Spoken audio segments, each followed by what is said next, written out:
is European soccer's biggest stage. Written in stars. What a difference she has made. The question is, can you handle it? Tell me, can you handle it? The crowd here feels electric. Stream every match of the UEFA Women's Champions League on Paramount+. It's so loud in here. Oh, man, this is awesome. The power. Oh, my goodness. What a performance. My name is Francois Crutchfield, but everybody calls me Crutch. Crutch, crutch, crutch, crutch, crutch. Crutch, we got a lot of experience of grown kids that's never ready to leave the nest. You need anything. I do have Shit, we didn't mean right now.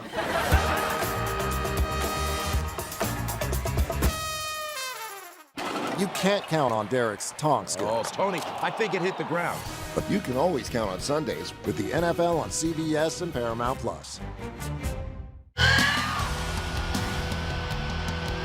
The global sports phenomenon has a new home. Coming down the mountain! UFC on Paramount+. Streaming this January.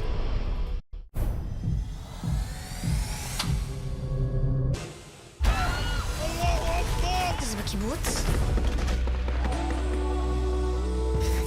בואי נלך הביתה. Red Alert, now streaming on Paramount+. This is European soccer's biggest stage. Written in the stars. What a difference she has made. The question is, can you handle it? Tell me, can you handle it? The crowd here feels electric. Stream every match of the UEFA Women's Champions League on Paramount+. European royalty collides in the Champions League. Liverpool, Real Madrid. And here's Mbappe. A must-see matchup worthy of the crown. Tuesday, streaming live exclusively on Paramount+. Welcome into college football pregame. It is big time on CBS. 3:30. You've got number 2 Indiana at Maryland, and we are here with you through it all, leading up to kickoff on CBS and streaming on Paramount+. Welcome in here. Let's get you ready to go for this big time game. We've got Danny Cannell, Damian Harris. I'm Emily Proud, and a lot of people are going, why should we watch this football game? There's a massive spread. We all know Indiana's going to win. But Damian, is there a chance that we're watching a team who could actually win the national championship playing today? We are, and if it's going to be one of those two teams, it's going to be Indiana. Listen, we've talked about it ad nauseum. They've got the coach. They've got the quarterback. They're built in the trenches defensively. They've got the guys. A lot of these guys on defense, we don't know their names. We're not talking about them, but I guarantee you we will be on Sundays come next year or the year after that. They've got the talent. They've got the formula. And most importantly, they've got the buy-in from guys like Fernando Mendoza, Elijah Sarai, and the other superstars that's really paving the way for them to have the success that they're having this year. You know what else we could be potentially watching? We could be watching this week's number 1 ranked team in the country if Indiana goes out with a big win, because what's transpiring in Columbus right now with Ohio State kind of messing around with Penn State, they're only up 3 at halftime. If Indiana goes and puts up a big number, they've already got 11 first-place votes this past week, so that gap wasn't exactly the widest of margins. I think there's a chance that when the College Football Playoff Selection Committee comes out with their first votes, if Indiana impresses and Ohio State doesn't, that opens up the door for Indiana to be the number 1 team in the selection committee. And you made a good point earlier. Indiana, they don't have games like what Ohio State is having right now against Penn State. They haven't had that letdown of like, okay, is this team for real? No, they show it each and every week. And I think to Danny's point, that's why they will. I think win or lose, regardless of, well, obviously they have to win the game. I mean, win or lose between Ohio State and Penn State, they're making their case for being the best and most bulletproof team in college football that we've seen so far this year. I'll say, while you were talking, Ohio State scored a touchdown. So the third quarter just the parody, right? Trying to hype them up, give them a chance. It's not over, though. It's a 10-point. A lot of football. But to your original question about is this a national championship contending team, I think yes. Okay. When you look at all the teams out there and who have more, some of the most impressive wins, Indiana doesn't have the body of work, but the win on the road at Oregon by 10 points, where they dominated both those lines of scrimmage. And before that game, we all thought Oregon was a national championship contender. Why wouldn't we put Indiana into that conversation? They have looked like the complete team that we saw last year take another step, improvement at quarterback. The defense is better. So I think this team is better than last year's team. Yeah, so that's a good reason to watch. Another reason, maybe you're a Jets fan out there, a Dolphins fan out there. Dolphins, don't try to steal them for the Jets. This is a Dolphins pick. Okay, but the Jets might earn that the right to make that #1 overall pick. So it's anybody's game at this point. But ultimately, all of them will be fighting over a piece of Fernando Mendoza. And Danny, whoever earns that #1 overall selection, what could they potentially get in this guy? I think he could be a future franchise quarterback in the NFL. I mean, he's got the physical skill set that you want. He's 6'5", he's 235 pounds, he's nimble, he can showcase the mobility that you see out there that is kind of a requirement to play the quarterback position. I'm impressed by the football IQ to be able to go from Cal into Indiana and step in without any process where he looked weak early on because maybe he wasn't, grasping the entire system. He's been able to kind of flourish right from the get-go to get to this point. So I think he's looking at a guy, I've heard different comps for him. I think Jared Goff is a pretty good comp, similar stature, tall, lanky, very effortless throwing motion where you can just make every throw out there look pretty easy.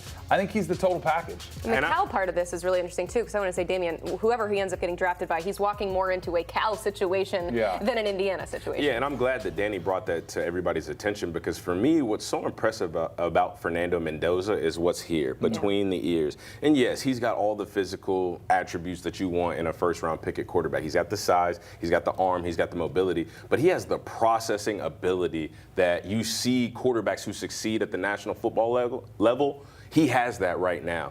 Talking about going from Cal to a new offense, and there was already expectation that this team was going to be worse because we thought they couldn't possibly hit the lottery better than they did with Curtis Rourke. Well, look where they are now, and it's about what he has in here. Obviously, he's got all the talent, he's got all the fundamentals in the world, but we've seen a lot of people with the same amount of talent who don't have it up here between the ears and haven't had the same level of success. Cough, cough, Arch Manning up until this point today because he's got 2 touchdown passes and no interceptions. But again, it's what's up here that separates Fernando Mendoza from the rest of the quarterbacks in college football. I was even so impressed with him with the interview that he gave with our own Jenny Dell. And just listening to him talk, he said all the right things. And it wasn't in a way of like he was robotic. It was more about what I said earlier. He's bought into the process that Curt Cignetti has laid in front of them. And now he's the messenger for the rest of the team, and he gets all of his guys going. Yeah, and if one of these NFL teams misses out on Fernando Mendoza, you maybe wait a couple of years and get a Malik Washington because he's somebody too. Or you get too. Alberto Mendoza. I'm just kidding. His brother's the backup. That's but yes, true. Malik Washington, the quarterback from Maryland. Is he an NFL quarterback? Oh, I think so. He's already showcased sort of this beyond your years type of wisdom to be able to come in, and he's got 11 touchdowns, 3 interceptions. That's pretty rare to see that type of decision making for a freshman,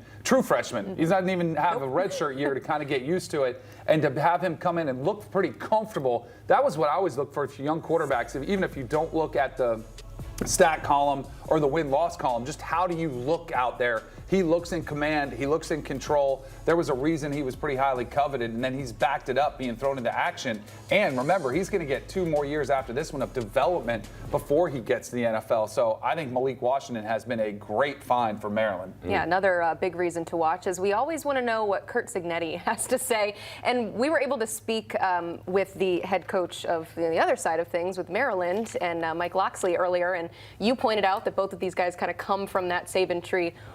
What would it have been like to play for a guy like Curt Cignetti? I have to imagine that's just he just gets you ready to go. I mean, playing for a coach that oozes that much confidence, says the things that he does, down, right? talks the talk, but then walks the walk. I mean, as a player, that would make me feel comfortable in being myself, especially with a lot of these young guys. They advocate for themselves. They're their own biggest fans. Well, when your head coach is in that same conversation of he speaks for himself, he advocates for himself, he talks about what he does, and then he goes out and backs it up. Well, that lets me as a player just go out, have the confidence that these young guys have, think that I'm the best, and then go out there and try to back it up. So it's a perfect example of practice what you preach, I will follow your lead, and that's what Curt Cignetti's been doing. I didn't play for a coach like this that was like in the last couple of years, he's been very braggadocious, right? He's Googling me, and he's guaranteed, he's saying, hey, we're not getting any credit, and he's calling out people.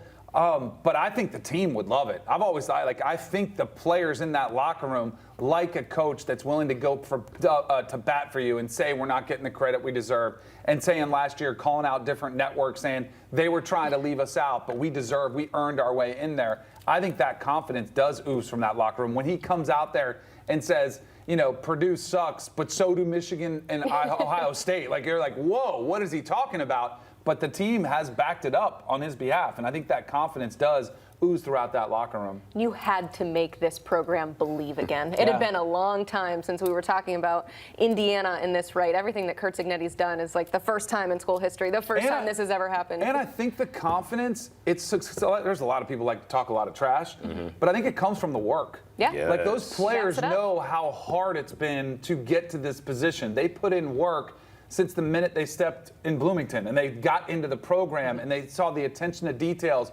Curt Cignetti likes to talk about the process, the same way that Nick Saban did. They're realizing that the confidence comes not from a coach who's talking, but from the process that he puts you through in order to get those wins. And that's the difference, ladies and gentlemen. That's the difference between Curt Cignetti and Diego Pavia, right? Yeah. That's the main difference, right? When we hear people braggadociously talk about themselves, talk about what they do, have the quotes and clips that Curt Cignetti has, well, he works and he puts his players through a regiment that allows him to be able to say those things when he goes and then backs up what he says. It's one thing to go out and talk and then, you drop a game here. It's a close game against Maryland, and you didn't really back up all the stuff that you said. Well, no, Indiana, Curt Cignetti, Fernando Mendoza, they grind harder than almost anybody in college football. It's about the process. It's not about the destination. That is what allows you to be able to talk so confidently, so braggadociously, because you have put the work in and you have delivered where you have spoke. You believe it. Final reason to watch this game, guys. You can make some money. Indiana is a 21.5-point favorite. Danny, what's the move here? I think it's a big number. It is a big It's kind of similar to the Penn State-Ohio State game, which, again, is not over. Nope. But I do think it's game. a big number on the road in a Maryland team that does have a dangerous quarterback that can make some plays. I don't think Indiana's in jeopardy of losing, and I know they've blown out everybody. I still think a 3-touchdown win would be really impressive, and I think that's right about where it is. So if I had to take a side, I would take the Terps. What do you think, Damian? I would agree. And on top of everything that Danny just said, when you talk about this Maryland defense, I mean, they've got 14 picks on the year, 22 sacks. They're top 10 in the country in turnover margin. And again, offensively, they're outscoring their opponents 175-50 through 3 quarters. That is going to mean Indiana's got to come ready. Maryland's going to throw the kitchen sink, the fridge, the washer and dryer. They're going to try to find some furniture to throw in there too. But Indiana has to show up. They have to be ready, or else this is going to be a dogfight. Because of those things, I think Indiana does win, but I think Maryland makes this a much closer game than people think. Mackenzie, Mikey, I know you guys are listening. You have a take on this. Where's the best bet in this one? You know what we couldn't do is make it easy. Yeah, we couldn't. And or pretty. And it's funny Danny mentioned that Penn State-Ohio State game because we're upstairs looking like, wow, you could have taken the Penn State team total over 10.5. Oh, and so, with us in team totals. Correct, especially against Ohio State, the best defense in the country. So then we're thinking the Terps team total. Oh, my over 13.5 points. 13.5 points, asking for 2 touchdowns. We both think they cover this spread. I agree. But the better way to look at this is ask for 2 touchdowns for Maryland. You got 4 quarters, 14 points. Are you kidding? Fourth quarter could be garbage time? You had 2 weeks to prepare for this to score 14 points. Also, Indiana, they haven't played that much on the road going to Maryland. This crowd is going to be so hyped up. 2 touchdowns after seeing what Penn State is doing right now. I could not feel more confident in this. Will this be a situation that we had in Wisconsin when we got completely shut out? We don't say that name in this household. No. That Wisconsin name in this household. So we are now going with the Terps team total over 13.5. Something about you guys, team totals, the underdog, and the CBS game burned you once before, but we'll see what happens in this one.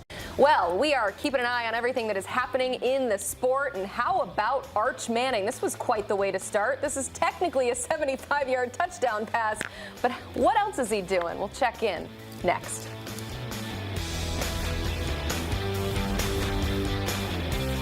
You can't count on accurate expiration dates. No. That is a rookie mistake. Or the kindness of strangers. But you can always count on Sundays with the NFL on CBS, streaming on Paramount+. You think you understand how this business works, but you don't. I now know why Mommy was so stressed. What's the plan here? Landman, new season, streaming November 16th, only on Paramount Plus. Survivor is always evolving. This is your moment. We'll try to be brave, but not on day one. This is your season.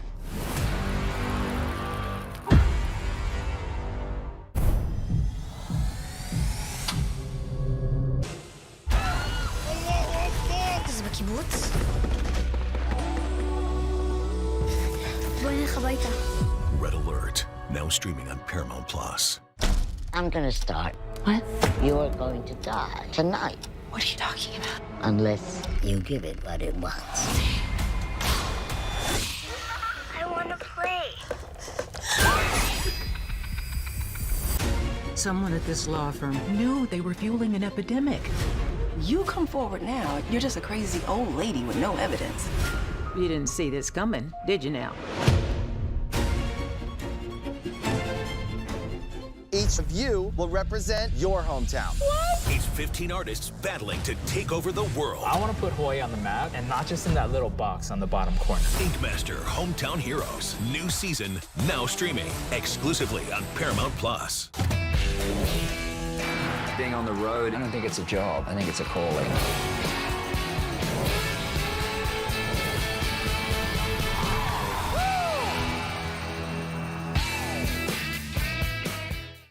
This is European soccer's biggest stage. Written in the stars. What a difference she has made. The question is, can you handle it? Can you handle it? The crowd here feels electric. Stream every match of the UEFA Women's Champions League on Paramount Plus. It's so loud in here. Oh, man, this is awesome. That power. Oh, my goodness. What a performance. My name is Francois Crutchfield, but everybody calls me Crutch. Crutch, crutch, crutch. Crutch, crutch. Crutch, we got a lot of experience of grown kids that's never ready to leave the nest. You need anything. I do have one question. We didn't mean right now.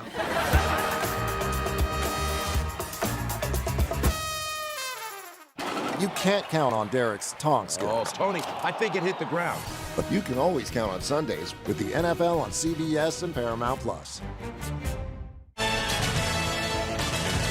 Back here on college football pregame, you're taking a live look at scores right now across college football.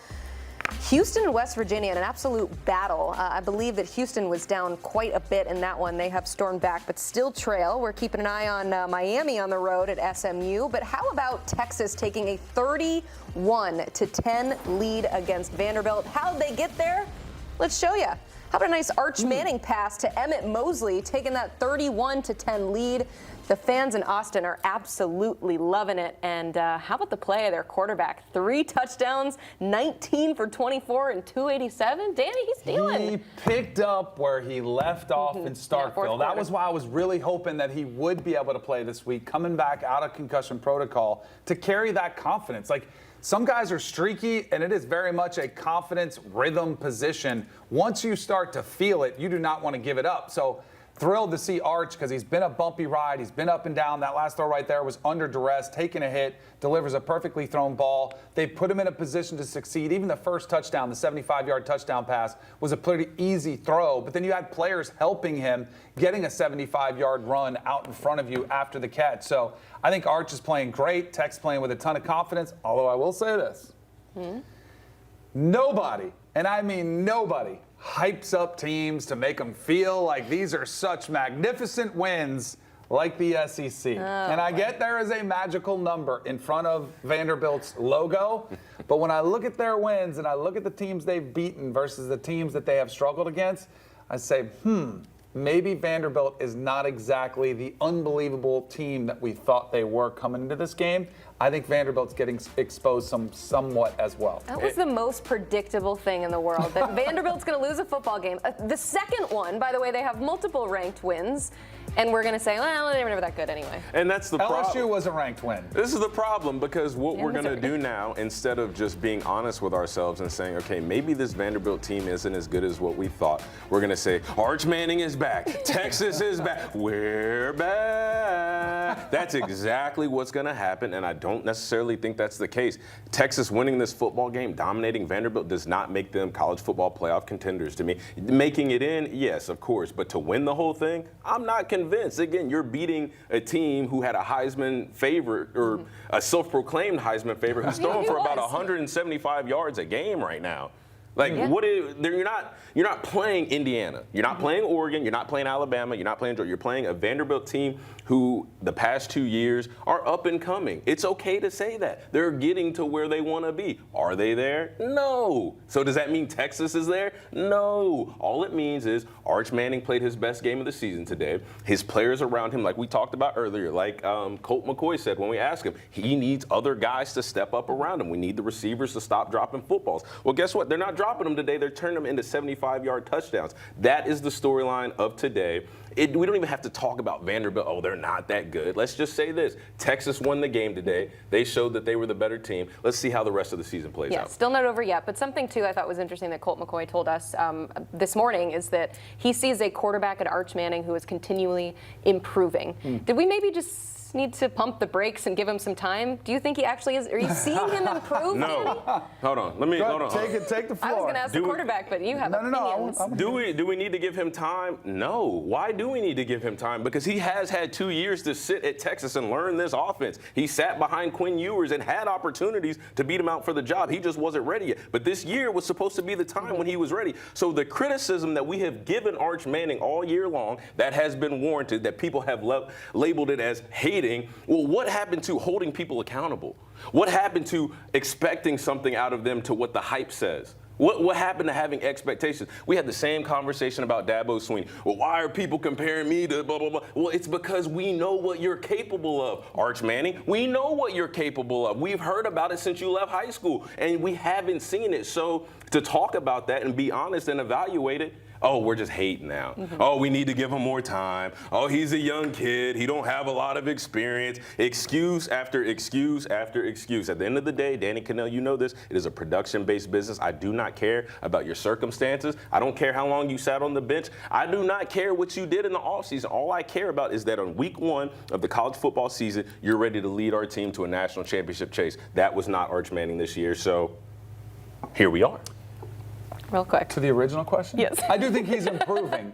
But Julian Sayin only had 1 year to sit back and wait and learn, and he's lighting it up this year. I think a lot of it was based on the expectations. It took longer than we should have. Exactly. It took longer than it should have, but I think he's getting more and more comfortable and more confident as the season goes on. Yes. Back to the Vanderbilt side of things, though. Kens, if you can hear me, what does this mean for the Doors? This honestly isn't so much of like a you're just completely out of the college football playoff situation at all for Vanderbilt. They go from a 33% chance to make it to a 30% because this is still a team that could win out after that. You have Auburn and Tennessee and Kentucky. Obviously tough games, but not completely impossible. I said it before. This is a team that's basically like first in the standby list, right? There's this gap between Vandy and the rest of those SEC teams waiting to get into the college football playoff. But this just makes that gap smaller, but they're still in that race in the standby list of teams like Tennessee, like Texas, Oklahoma, etc. So you can still win out and still be a 10-2 team and make the college football playoff. You're just asking for a Miami to stumble, which they currently are against the Ponies. Maybe it's BYU or Texas Tech that stumbles there. Maybe it's Notre Dame. So very likely something else happens across college football that allows for a 5th SEC team, and Vanderbilt still will be in that conversation even if they lose. I mean, Mackenzie's been trying to get 5 SEC teams in there like for 2 years going out there. Emily, I want to know how you feel because she just said Vanderbilt can just easily win the rest of their games this season, including on the road in Knoxville against Tennessee. Well, the thing is that I don't have to talk any talk because that game is going to be played, and it could potentially be a college football playoff play-in game. But yes, ultimately Vanderbilt, they only have 1 loss before they're about to take a second one, but a second is not going to close the door. Wait, I know I want to know what you have to say, but I think you said something earlier that we need to bring back out. Calling a missing person. Oh, boy. Somebody heard. Jeremiah Smith. I'm on you now. Where you been? Oh, Do you're we need calling to put him out out? a missing persons report? Because if I'm not mistaken, for as much criticism as I've given Ryan Williams is only, 50 yards behind Jeremiah Smith for receiving? 5 receptions, 112 yards, 1 touchdown. Did we find him, Damian Harris? This is my thing.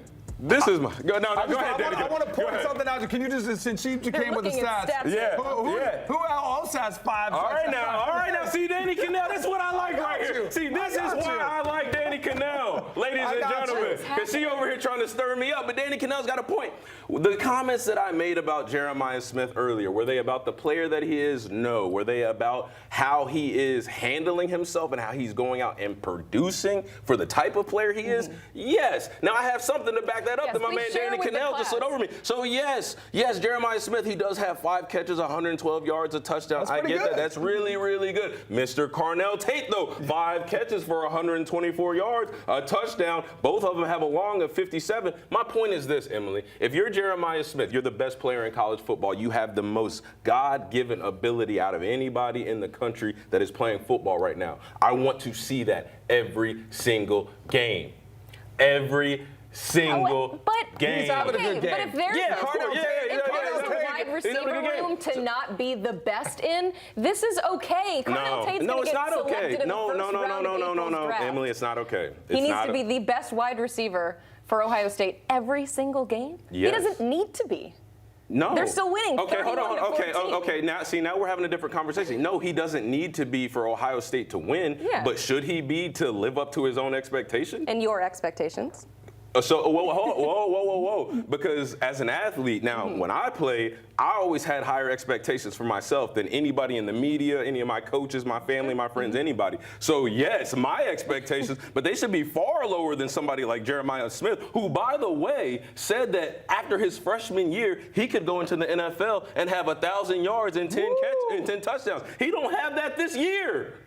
He don't have that this year yet. He had that last year, though. So the point is, if you're the best football player on the field, show it week in and week out. That's what separates the good from the great. If my expectation is too high for Jeremiah Smith, I will not apologize. Just like I did not and will not apologize for my standard being up here for Ryan Williams. When I see greatness, even if I see it in flashes, that shows me what you can do. And what I've learned from Bill Belichick, what I learned from Nick Saban, even from Sean McDermott, is if your best is this, I need that from you every play, every game, every opportunity that you step on the field. That's where I'm coming from. Jeremiah Smith, he's phenomenal. Yeah. He's having a great day. But we're not seeing the best players in college football be the best players in college football week in and week out. It's too much of this.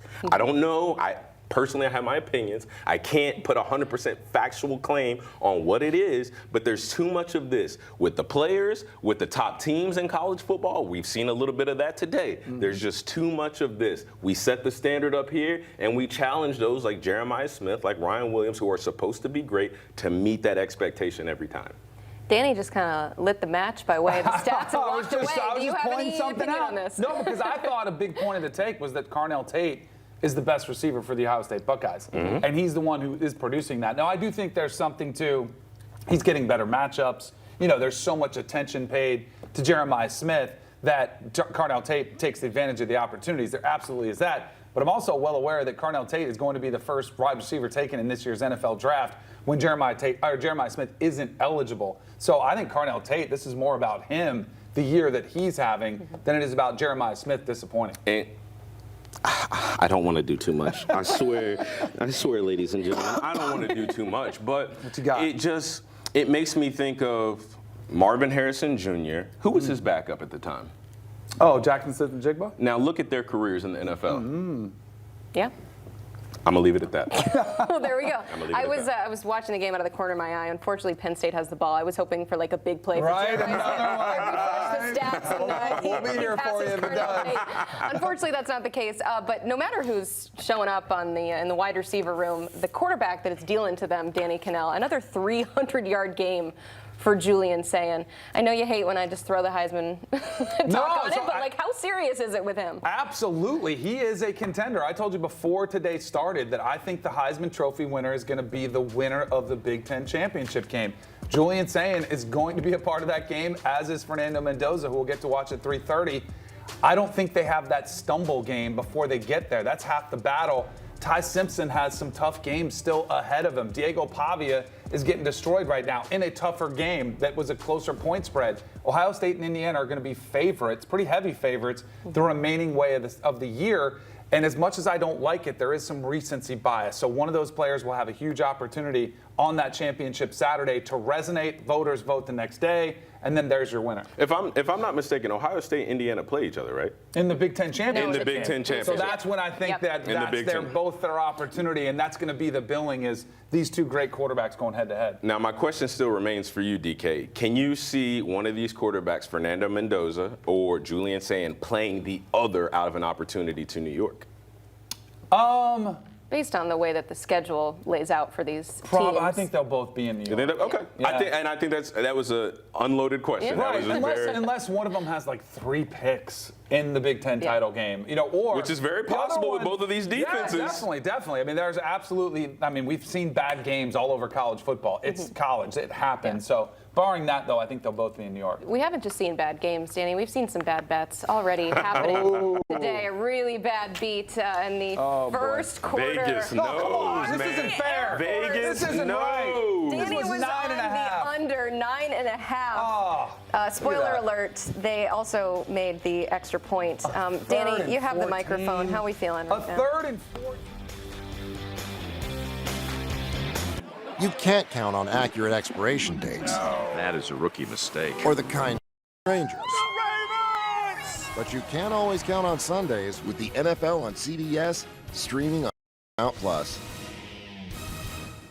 You think you understand how this business works, but you don't. I now know why Mommy was so stressed. What's the plan here? Landman, new season, streaming November 16th, only on Paramount Plus. Survivor is always evolving. This is your moment. I will try to be brave, but not on day one. This is your season.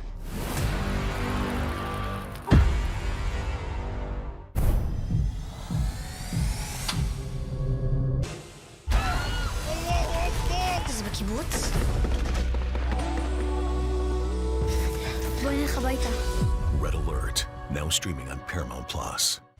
I'm gonna start. What? You're going to die tonight. What are you talking about? Unless you give it what it wants. I want to play. Someone at this law firm knew they were fueling an epidemic. You come forward now, you're just a crazy old lady with no evidence. You didn't see this coming, did you now? Each of you will represent your hometown. It's 15 artists battling to take over the world. I want to put Hawaii on the map, and not just in that little box on the bottom corner. Inkmaster Hometown Heroes, new season, now streaming exclusively on Paramount Plus. Being on the road, I don't think it's a job. I think it's a calling.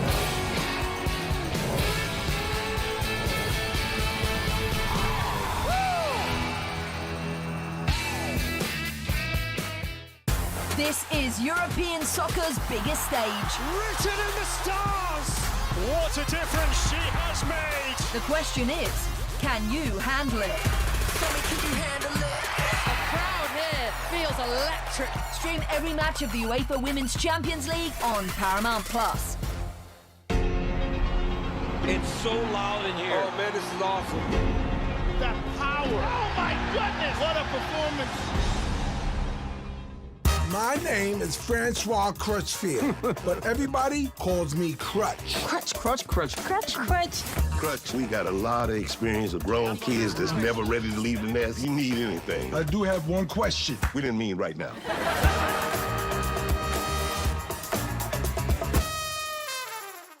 You can't count on Derek's taunt skills. Oh, Tony, I think it hit the ground. But you can always count on Sundays with the NFL on CBS and Paramount Plus.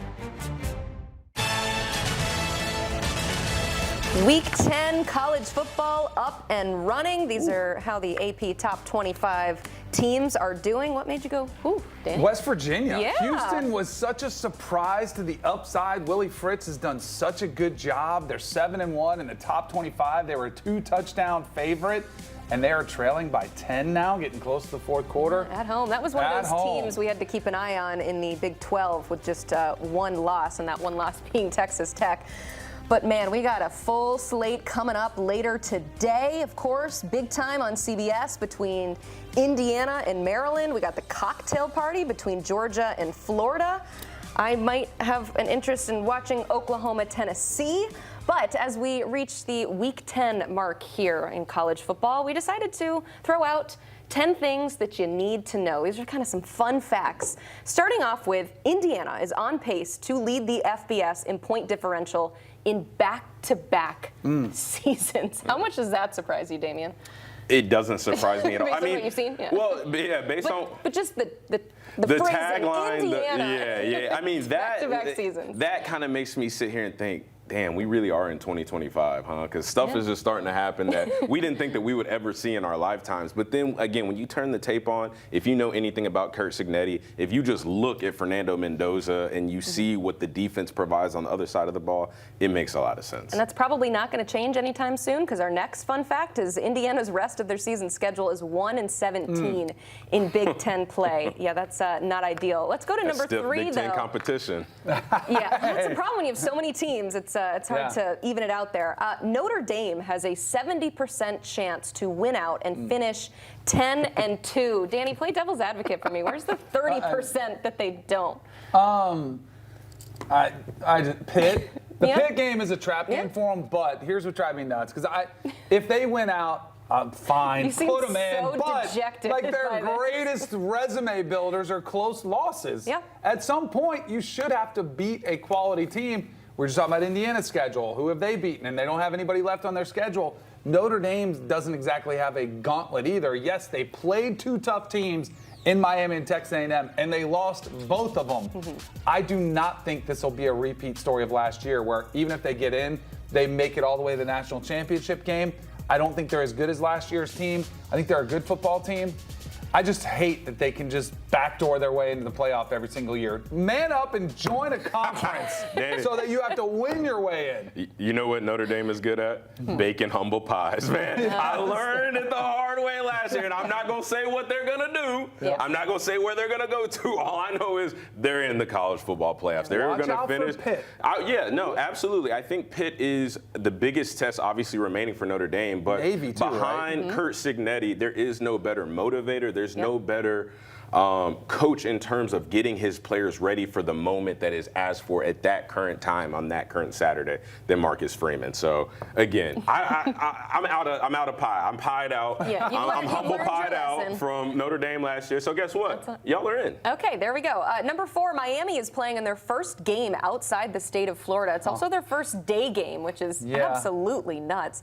Number 5, Texas seeking their first home win versus an AP top 10 team since 2016. And it's Vanderbilt seeking. It hasn't finished yet for them.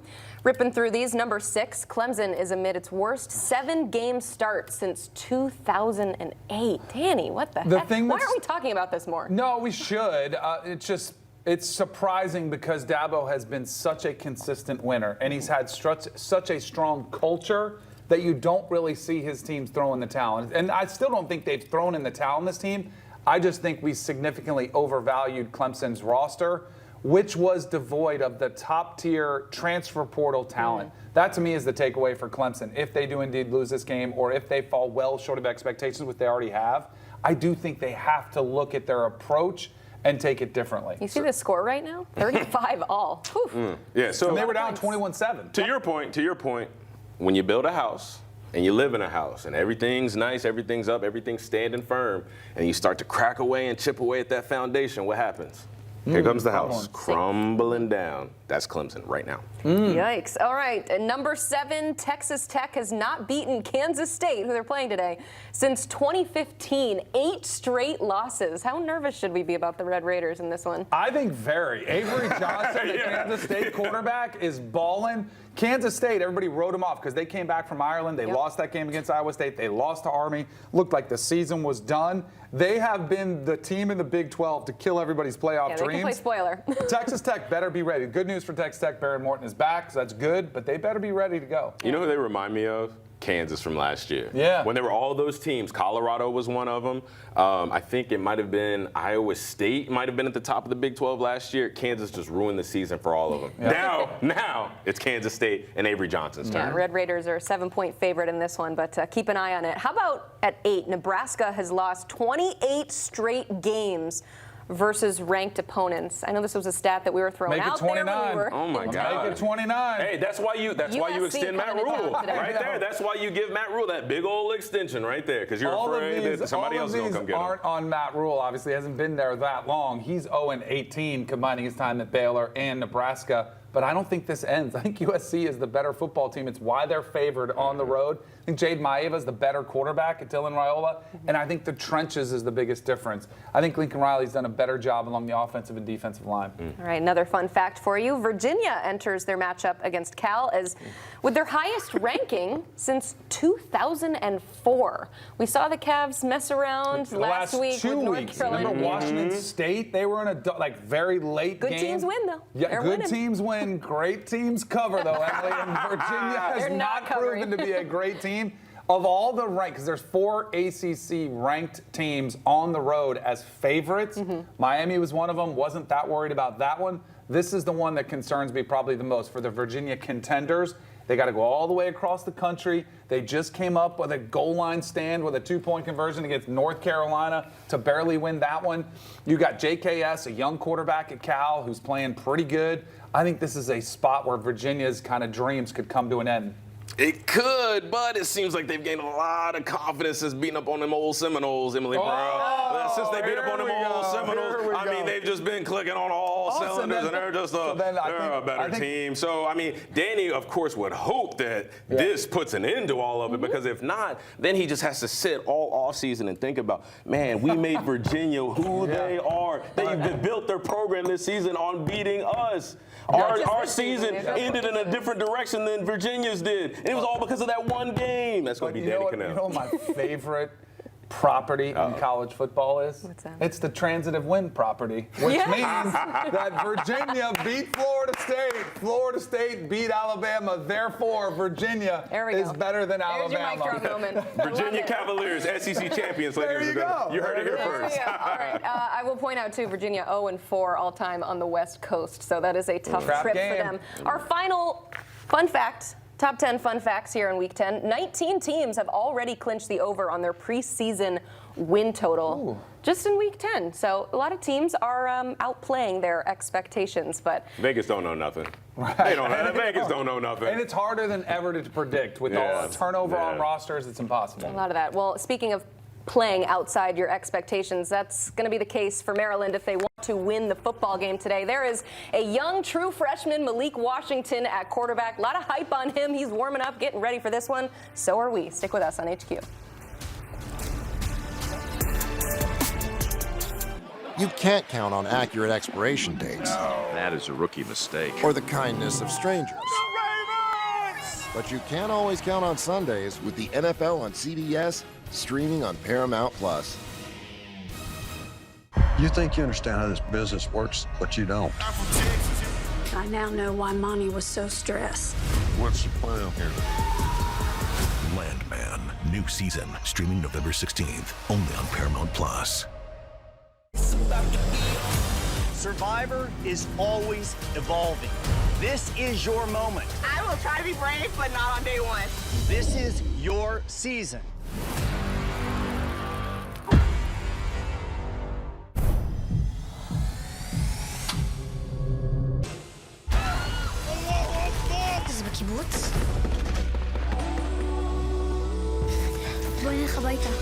Red Alert, now streaming on Paramount+.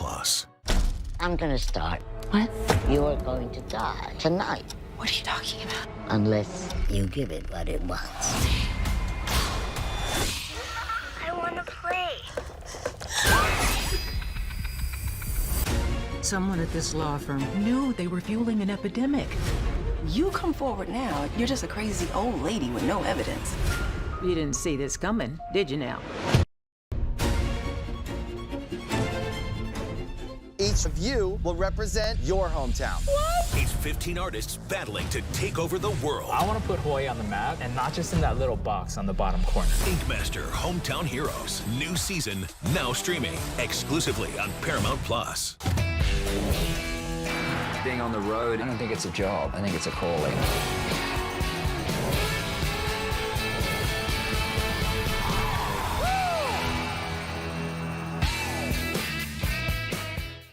This is European soccer's biggest stage. Written in the stars. What a difference she has made. The question is, can you handle it? Tell me, can you handle it? The crowd here feels electric. Stream every match of the UEFA Women's Champions League on Paramount+. It's so loud in here. Oh, man, this is awesome. That power. Oh, my goodness. What a performance. My name is Francois Crutchfield, but everybody calls me Crutch. Crutch, crutch, crutch. Crutch, crutch. Crutch, we got a lot of experience with grown kids that's never ready to leave the nest. You need anything. I do have one question. We didn't mean right now.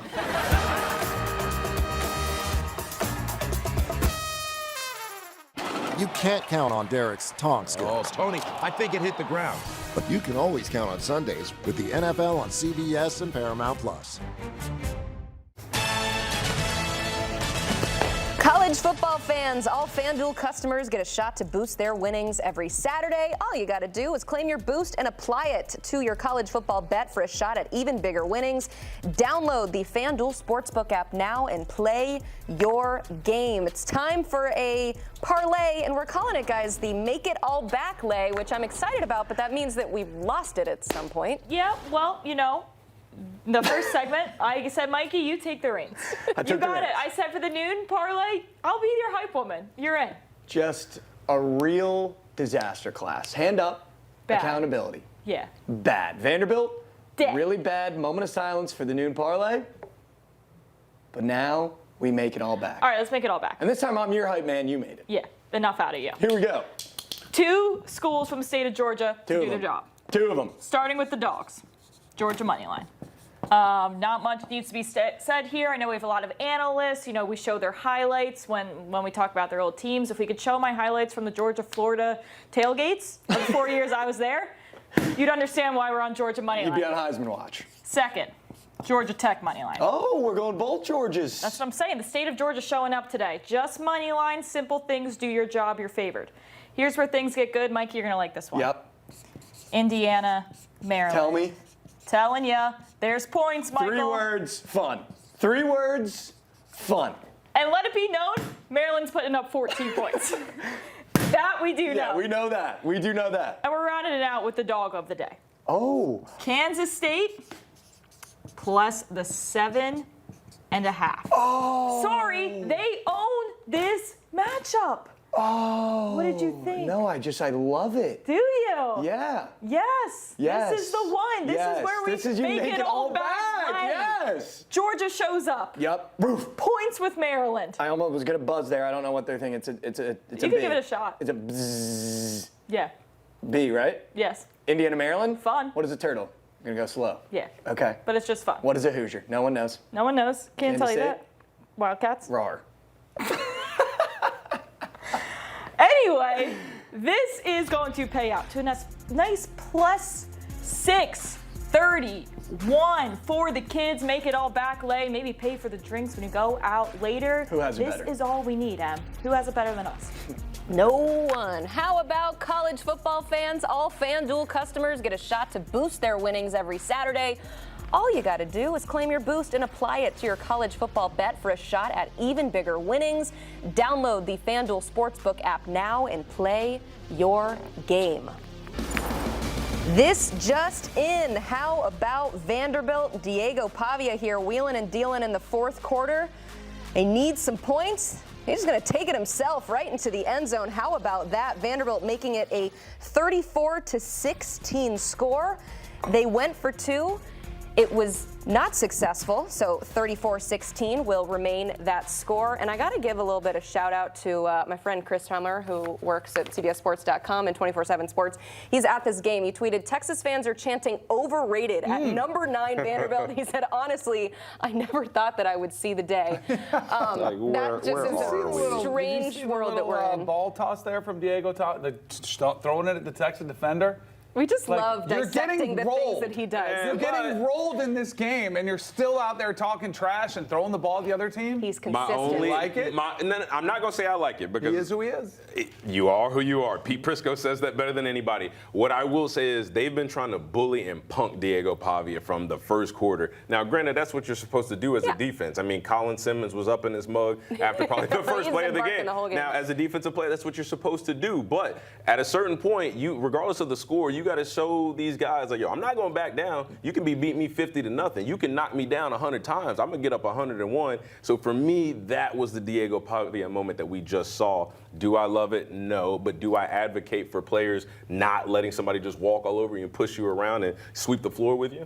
I can get down with that. We've seen Vanderbilt magic before. There's certainly time left in this game. Not a lot of time left to go until we kick off in College Park, Maryland. They are warming up, getting ready for this one. We'll continue to get you ready and hear from Curt Cignetti after the break.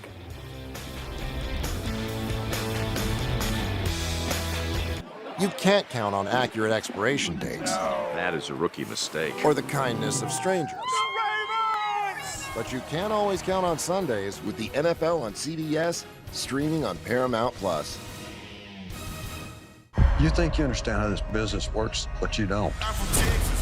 I now know why Mommy was so stressed. What's the plan here? Landman, new season, streaming November 16th, only on Paramount+. Survivor is always evolving. This is your moment. I will try to be brave, but not on day one. This is your season.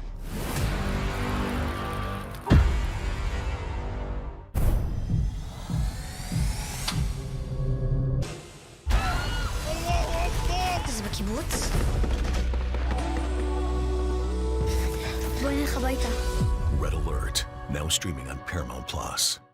I'm gonna start. What? You're going to die tonight. What are you talking about? Unless you give it what it wants. I want to play. Someone at this law firm knew they were fueling an epidemic. You come forward now, you're just a crazy old lady with no evidence. You didn't see this coming, did you now? Each of you will represent your hometown. It's 15 artists battling to take over the world. I want to put Hawaii on the map, and not just in that little box on the bottom corner. Ink Master Hometown Heroes, new season, now streaming exclusively on Paramount+. Being on the road, I don't think it's a job. I think it's a calling.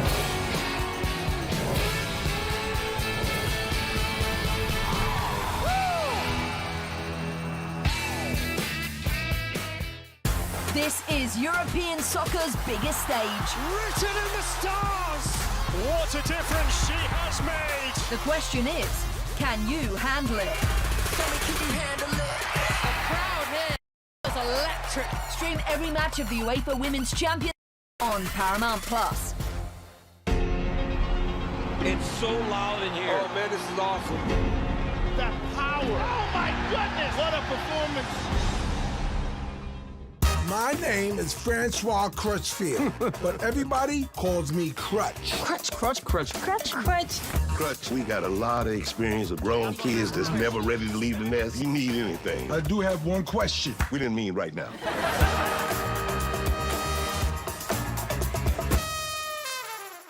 You can't count on Derek's tonk skills. Oh, Tony, I think it hit the ground. But you can always count on Sundays with the NFL on CBS and Paramount+.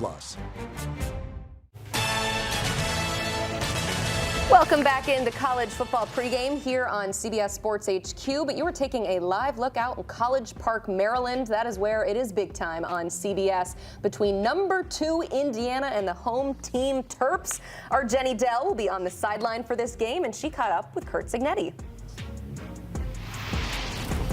Coach, I know you hate the Heisman chatter, but Fernando Mendoza right now the betting favorite to win it all. How do you make sure he stays grounded and focused on the game? Well, he is where he is because he's mature and he can handle that kind of stuff. So we're going to need a good game from him today. I expect this to be a tough, hard-fought game. Here, road wins are hard. We're going to have to play good, play 1 to 150, game on the line, and we're going to play our A game today. There are some questions about Aiden Fisher out there dealing with a lower body injury. What's his status for the game? And if he's unavailable, who needs to step up? He's going to warm up, and we'll go from there. If he's unavailable, who you got? Well, Isaiah Jones is, one of the leading tacklers, TFL guys on the team. So, we've been playing 3 linebackers, rotating 3 in and out pretty much the whole year. It's quite windy down here. If the folks at home can't tell, are you concerned about the weather at all? Well, it's got my attention, that's for sure. We'll see what it is at 3 o'clock through 6 o'clock, or 3:30 through 6:30. But it could be a factor, maybe. Thanks for your time, Coach. Thank you. Stone cold killer right there. He is absolutely focused on this one. An 8-0 start for Indiana. They will test that perfect season at Maryland at 3:30 on CBS. Well, this just in. Let's head out to the shoe. I'm getting breaking news that a one-handed grab from Jeremiah Smith. All the time. Oh, just robbed. Okay, you'll be happy to hear, though, Damian, he still has 1 fewer receiving yard than Carnell Tate, so don't worry. Still good there. I don't know how we transfer, touchdowns to this, though, because he has 2 now. Here's what I'll say. Here's what I will say. Go ahead. With the day that Jeremiah Smith has had, however many receiving yards he has, the 2 touchdowns, if Carnell Tate outplays him, then you got to tip your cap to Carnell Tate. The point is, though, Danny, when you show me stuff like that, if you're a head coach, if you're Ryan Day, listen, I know we're winning. Yeah. I know everything is good. I know you don't want Jeremiah Smith to get the disease of me. But when you see your best player do stuff like that, what is the expectation? Raise that bar. Come on now. Let's go. And why, though? Why is it we need you here every single play, every single day, every step? Because they don't want to just beat Penn State. They want to win the national championship. Exactly. And on top of that, when Jeremiah Smith is like this all the time, that lets all the young receivers, that lets Julian Sayin, a young quarterback, the running backs, the defense, that makes everybody else say, oh, my play got to be up here because I can't let that dude down. No. I can't. He can't be the sole reason that we're winning and or losing. I got to do my part. You grab another guy, say, hey, let's go get on Jeremiah's level. That's when players set standards. Danny, how nice would it be as a quarterback to just throw it somewhere within a mile of Jeremiah Smith and he's got it? And Carnell Tate. Both of them. Thank you. And Brandon Innes, another 5-star quarterback. And to have that defense. If you screw up, you got a defense. It's all very nice to be Julian Sayin. They have so much talent all over the field, and they're all playing really good football. They're awesome. And I do think this Penn State game was a pretty good test for them. Yep. They have passed it with flying colors so far. Still some time left, 38-14 in this game. I want to even take it a step further from DK because, as a running back, we just want the ball, right? I mean, we got to block, and that ain't always a fun chore to be tasked with. But I guarantee you, if I knew my quarterback was throwing the 4, oh, yeah, I'm a block. Yeah. Oh, yeah. Oh, you going into Jared? Oh, this is going X go? Yeah, nah, let me strap my chin strap up. Leave the nose guard for me. Because you throwing it the 4, we going to score, and we going to go get somebody. I'm going to cut him, though. I'm going to go with his knees, though. I'm not going to hit him up top. I'm going to cut him. Yeah, you still got to look out for yourself. All right, we are counting you down to kickoff between Indiana and Maryland. The Terps are getting ready. I mean, the number 2 team is in town. If that doesn't get you jazzed up, I don't know what will. We'll continue to get you ready for this game and everything that is happening in college football right here on HQ. You can't count on accurate expiration dates. No. That is a rookie mistake. Or the kindness of strangers. But you can always count on Sundays with the NFL on CBS, streaming on Paramount+. You think you understand how this business works, but you don't. I now know why Mommy was so stressed. What's the plan here? Landman, new season, streaming November 16th, only on Paramount+. Survivor is always evolving. This is your moment. I will try to be brave, but not on day 1. This is your season.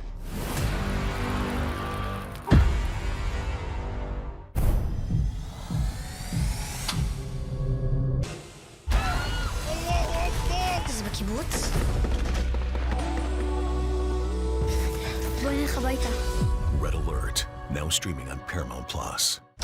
I'm gonna start. What? You're going to die tonight. What are you talking about? Unless you give it what it wants. I want to play. Someone at this law firm knew they were fueling an epidemic. You come forward now, you're just a crazy old lady with no evidence. You didn't see this coming, did you now? Each of you will represent your hometown. It's 15 artists battling to take over the world. I want to put Hawaii on the map, and not just in that little box on the bottom corner. Inkmaster Hometown Heroes. New season, now streaming exclusively on Paramount Plus. Being on the road, I don't think it's a job. I think it's a calling.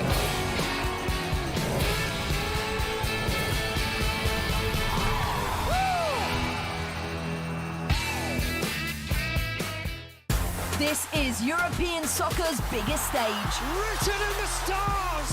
What a difference she has made. The question is, can you handle it? Can you handle it? A crowd here feels electric. Stream every match of the UEFA Women's Champions League on Paramount Plus. It's so loud in here. Oh, man, this is awesome. That power. Oh, my goodness. What a performance. My name is Francois Crutchfield, but everybody calls me Crutch. Crutch, crutch, crutch. Crutch, crutch. Crutch, we got a lot of experience of grown kids that's never ready to leave the nest. You need anything. I do have one question. We didn't mean right now.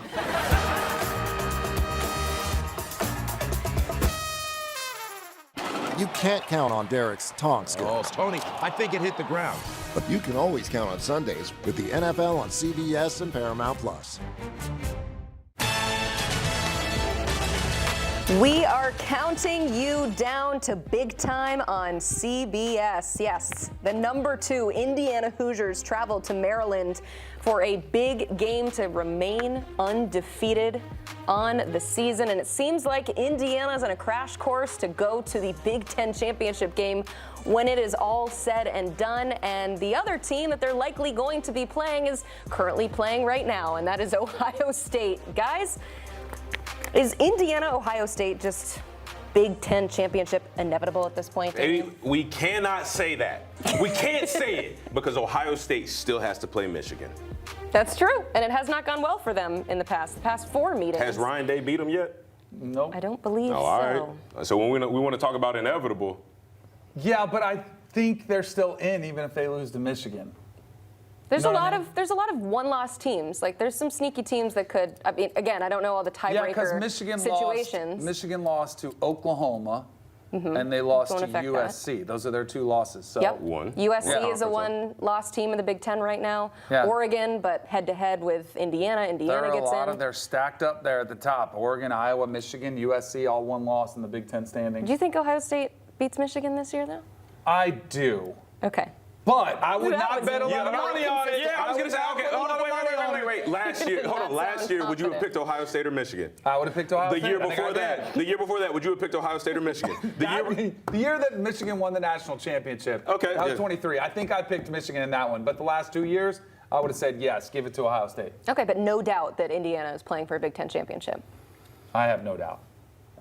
They're in. There's no safe bet, though. There's no lock in college football. Like, even as we're sitting here and, we go to break and we sit here and we can powwow and talk off the record and say, okay, Danny, who's the clear-cut #1 team? I don't know. We don't know. So to say, yes, Indiana looks like the best team in the Big Ten, in my opinion, right now, even better than Ohio State. But is there a 100% guarantee that they're going to make? We don't know. We just got to watch them play. Are they the best team in the Big Ten right now, Indiana? Do you agree with Damien? I'll say yes, they are. Okay. I think they, man. But it's close. We don't know. We don't know. It's Indiana, Ohio State. I think those are the 2 top teams. But I think even Oregon has room to get better. Like we saw Ohio State lose to Oregon, and what happened in the playoffs? Yeah. Ohio State waxed them in the Rose Bowl. So you just never know what's going to show up. That's why this debate around who are the 12 teams that get in is going to be so fascinating because half the battle is just going to be getting into the 12-team playoff. Once you're in, I think any one of those teams outside the group of 5 could win the whole thing. Yeah, and I think you need to keep an eye on some of those teams that don't make their conference championship games. They get a little extra time. We saw what happened with Ohio State. The last time that we saw them play before the playoff was against Michigan, and everybody was counting them out, and I mean, it was not even close. What they do to Tennessee? It was not pretty, Damian Harris. What did Alabama do in the playoff last year? I forget. How about what's happening? It's just in on CBS right now. You've got Army and Air Force, and look at that. The Falcons tying up this game.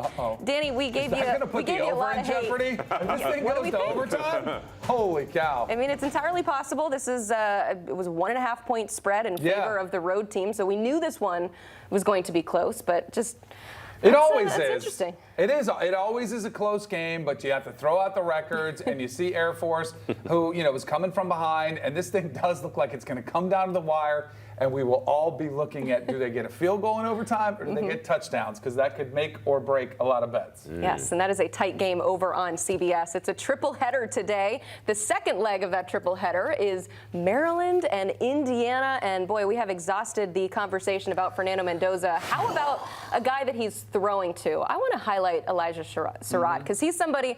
They call him Waffle House because he is open 24/7.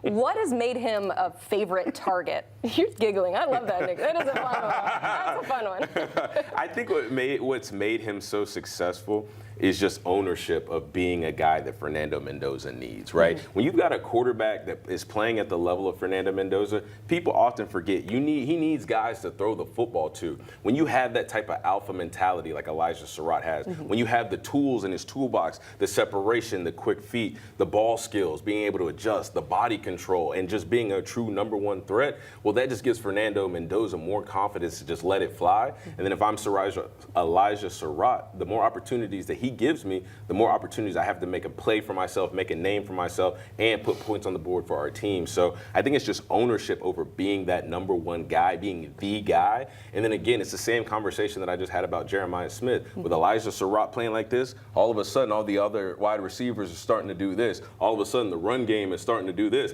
All of a sudden Indiana is starting to do this. That's what it comes from. He leads FBS with 10 touchdowns right now at this point in the season. He's been awesome. His production on the field is why he's one of the best in the country. But I think one of the more important things about Elijah Surratt, he's one of several carryovers still from James Madison, where he kind of, because as a coach, like Bill Belichick had Tom Brady in that locker room spreading the gospel of Bill Belichick. Like, this is how we win. This is how we do things. There are several players in that locker room that once they stepped on campus there at Indiana, they were explaining to the players, hey, it might be hard. Not all players like that change of scenery. All of a sudden, a coach is holding you to a standard. He's hard on you.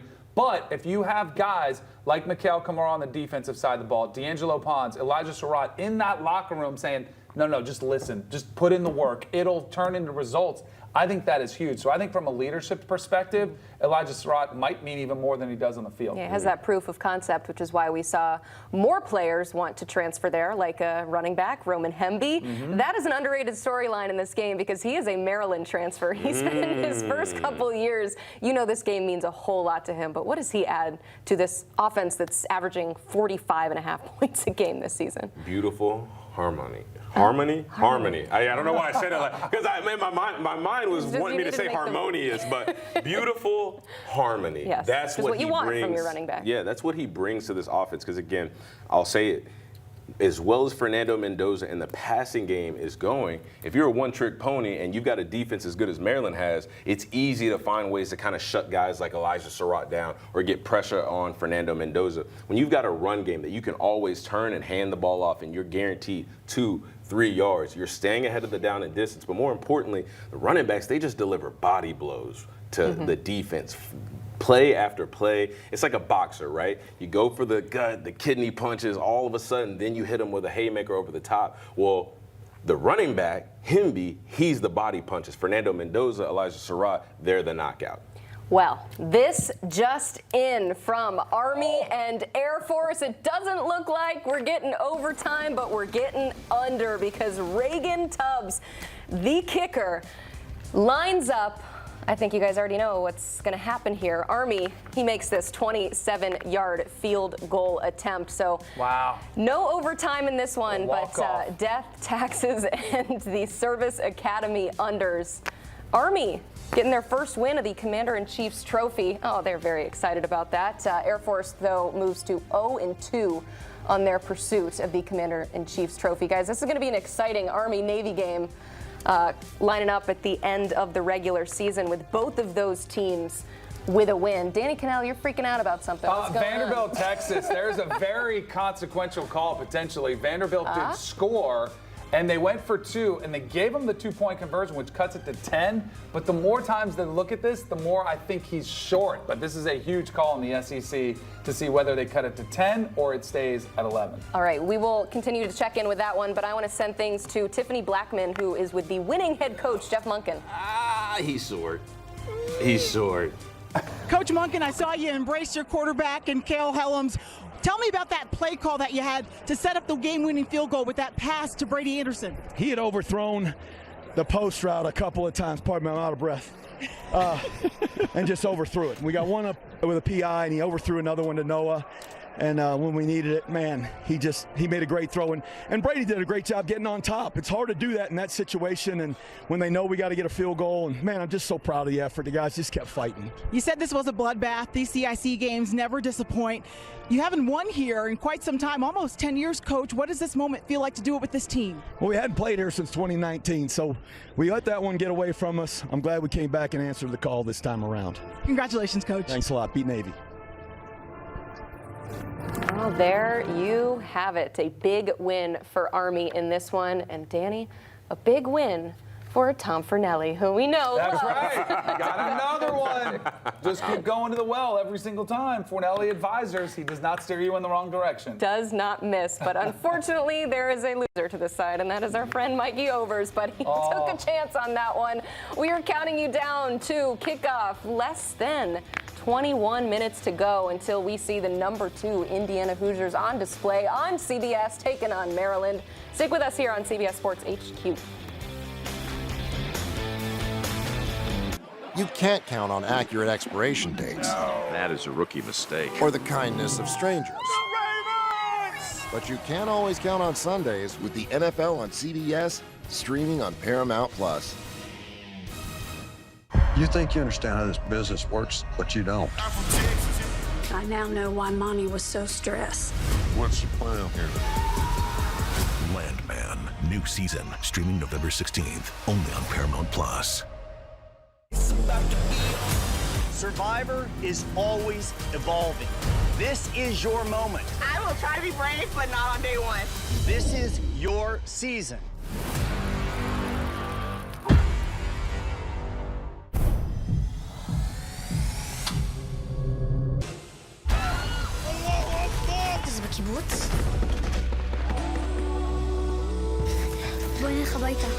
Red Alert, now streaming on Paramount+. I'm gonna start. What? You're going to die tonight. What are you talking about? Unless you give it what it wants. I want to play. Someone at this law firm knew they were fueling an epidemic. You come forward now, you're just a crazy old lady with no evidence. You didn't see this coming, did you now? Each of you will represent your hometown. What? It's 15 artists battling to take over the world. I want to put Hawaii on the map, and not just in that little box on the bottom corner. Ink Master Hometown Heroes, new season, now streaming exclusively on Paramount+. Being on the road, I don't think it's a job. I think it's a calling.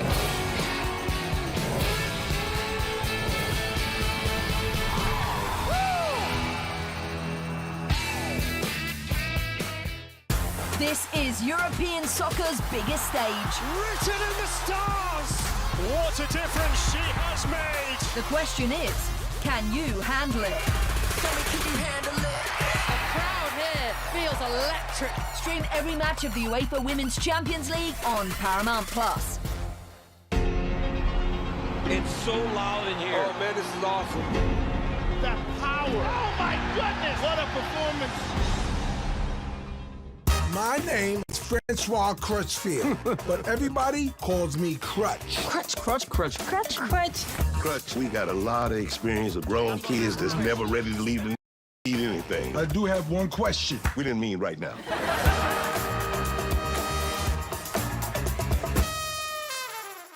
You can't count on Derek's tongue skills. Oh, Tony, I think it hit the ground. But you can always count on Sundays with the NFL on CBS and Paramount Plus. I'm going to spend the rest of my career protecting my father's mission. We don't quit. Thank you. That's what my dad would do.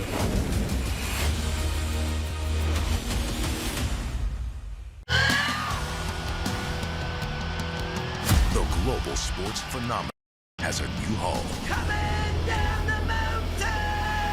UFC on Paramount Plus. Streaming this January.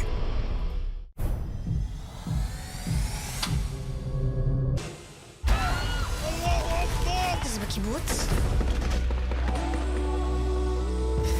בוא נלך הביתה. Red Alert, now streaming on Paramount Plus. Survivor is always evolving. This is your moment. I will try to be brave, but not on day one. This is your season.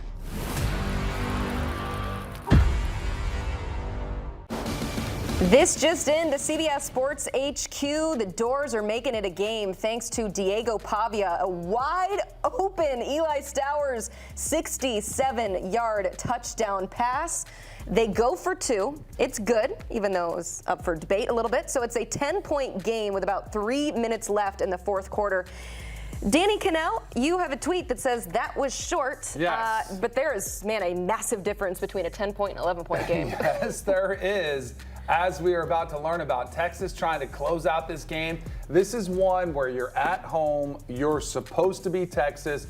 This is the 4-minute drill where you have to close the game out because Diego Pavia is dangerous. Like, you do not want him to touch the ball again. They can score quickly. So can you close out this game? Texas becomes the question now, because this would be as great as their win last week was in Starkville, coming from behind. You do not want to leave that door any bit cracked open for Diego Pavia and Vanderbilt to potentially get their way back in this thing. Yeah, they answered that question last week, Damian. Can they do it this week? Well, you know, as I'm literally watching this game in real time, because we've got it up on our TV, something that I want to see from this Texas team, and it's been a knock for them all season long.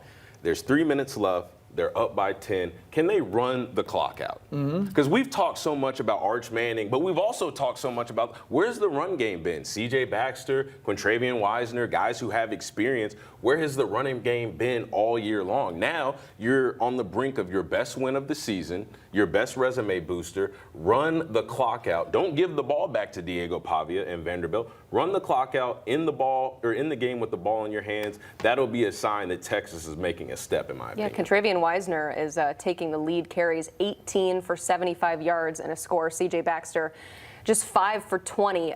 Is that enough, Damian? You know, we're going to see. Because C.J. Baxter, he might pump some of those numbers up right now in crunch time in 4-minute offense, right? But again, the run game has been better today. Just from a procedural standpoint, when you look at the offensive lineman, the blocking scheme, getting a hat on a hat in the run game, it's been much better. I think when Quintravian Wisner has done a phenomenal job. He's broken tackles. He's been elusive. He's been a real spark for this offense today. And C.J. Baxter, even with a receiving touchdown, helping Arch Manning and his numbers. Is it enough? Maybe not to get to where they ultimately want to go, but at the end of the day, if you're Texas, you're building right now. You're not there yet. You're building, Arch is building, and you've got to build around him. So seeing the numbers start to go up for the running backs, touches, yards, impact on the game, it has to be a positive for Texas. Yeah, somebody's about to get fired here, though, I'll tell you that. Because in my household, if somebody takes the remote control from me, I'll tell you, they are not eating dinner that night. And so somebody in this building here changed the channel on our Vanderbilt, Texas, as it's coming to the wire.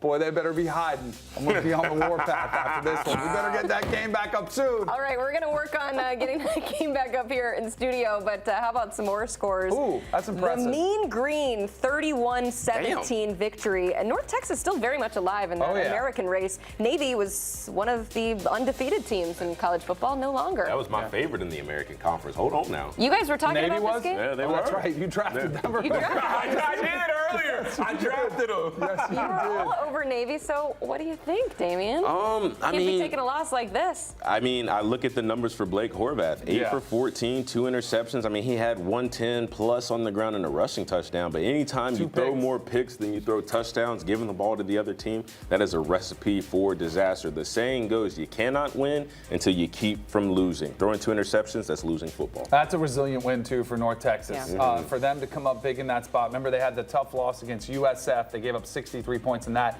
Navy's a tricky offense to try to defend.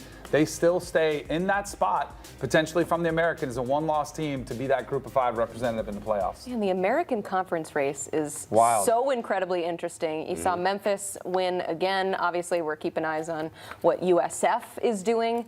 If all these teams are just going to beat on each other, though, should we transfer our attention to the James Madison Dukes as a team that could potentially get in the playoffs? Yes, from the Sun Belt. Their only loss is to Louisville by 2 touchdowns earlier this season. I think they're just lurking in the weeds. They're just kind of flying under the radar, exactly where they want to be. And if they do come out and are the only one-loss Group of 5 champ, I think there's a chance they sneak in. Yeah, we got a running back here on the desk, so we need to highlight a running back in the game for Mean Green and show you this play from North Texas running back Caleb Hawkins. Had himself a day. That's his 4th touchdown to give the Mean Green a 31-17 lead. They would go on to win with that score, handing Navy their first loss of the season. So, yeah, like I said, just 5 unbeaten teams remaining in FBS. Damien, you ever had a 4-touchdown game? How good does that feel? I don't even know, because I never had one. I mean, not when it actually mattered. I mean, maybe in high school in Richmond, Kentucky. But I mean, woo, at the next level, on top of 4 touchdowns, over 200 yards of offense on the ground and through the air, although he only had 9 yards receiving, but still 200 yards. That's a day in the office. Salute to that young man. Yeah, salute to him. Get that man an ice bath too after you have a game like that. I'm curious. Going up that NIL too. Going up that deal too. Come on, running backs need love. Does that mean more in terms of like just totally dominating an opponent when you're able to have 4 touchdowns on the ground versus like 4 through the air? Maybe we'll shout out the quarterback here. Yeah, no, absolutely. Like that's just you just get beat down, right?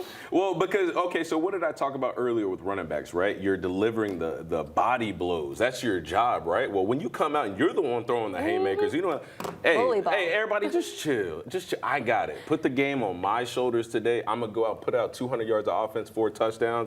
I mean, that's just, you're in a zone at that point. You're in a zone that nothing can shake you. It's almost like you can't get brought down. It's like as soon as you get the ball, all you see is the paint of the end zone. That's the type of day he had today. I say that, though, because the quarterback, Drew Mestemaker, we've seen him with plenty 4+ touchdown games. So if they need it from him, they got it. But they got it today from the running back. Less than 10 minutes to go until kickoff over on CBS. We'll continue to get you ready to go for Maryland and Indiana. Stick with us here on CBS Sports HQ. You can't count on accurate expiration dates. That is a rookie mistake. Or the kindness of strangers. But you can always count on Sundays with the NFL on CBS, streaming on Paramount+. You think you understand how this business works, but you don't. I now know why Mommy was so stressed. What's the plan here? Landman, new season, streaming November 16th, only on Paramount+. Survivor is always evolving. This is your moment. I will try to be brave, but not on day 1. This is your season.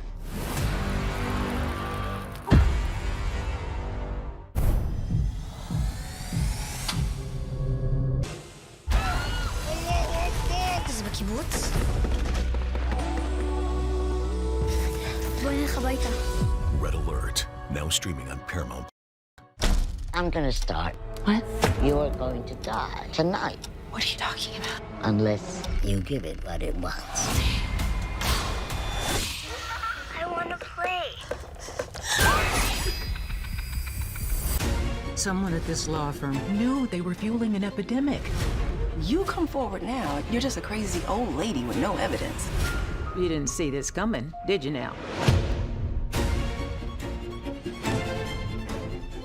of you will represent your hometown. He's 15 artists battling to take over the world. Put Hawaii on the map, and not just in that little box on the bottom corner. Inkmaster Hometown Heroes. New season, now streaming exclusively on Paramount+. Being on the road, I don't think it's a job. I think it's a calling.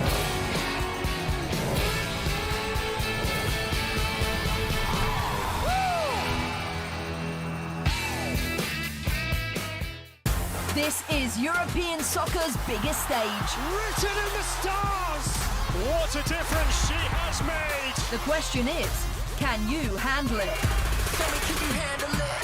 A crowd here feels electric. Stream every match of the UEFA Women's Champions League on Paramount+. It's so loud in here. Oh man, this is awesome. That power. Oh my goodness, what a performance. My name is Francois Crutchfield, but everybody calls me Crutch. Crutch, crutch, crutch. Crutch, crutch. Crutch, we got a lot of experience of grown kids that's never ready to leave the nest. You need anything. I do have one question. We didn't mean right now.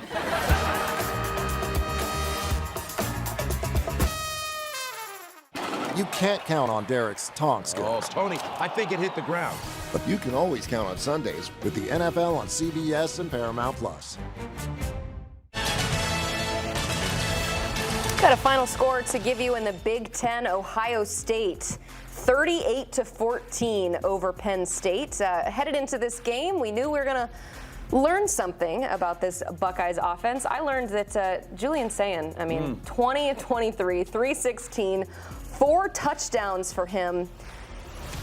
Thankfully, Damien, you got both Jeremiah Smith and Carnell Tate on the graphic here, so we can see that there was one more receiving yard for a Carnell Tate. But like I said, we wanted to learn about this offense going against maybe the best defense that Ohio State has faced this year. So, Danny, what did you learn? That Ohio State continues to impress. No matter what they kind of face, no matter what look they're given, if they need the defense to step up with a big stop, because Penn State was driving for a potential third score. Caleb Downs comes up with a great interception. Early in the game, he got tested. Ohio State responds with an offensive touchdown. Like, they're very complimentary football right now, and I actually think this was a good test for Ohio State to pass along the way to their what looks like another chance at a Big Ten title. So Julian Sayin continues to impress. For a young quarterback, he has not had that game that you look at where it's just like, is he off today? Has he had a boneheaded throw? He has not had that. It's so impressive, his consistency. And then you look at the defense. They don't let up. I mean, they're tenacious. They're nasty.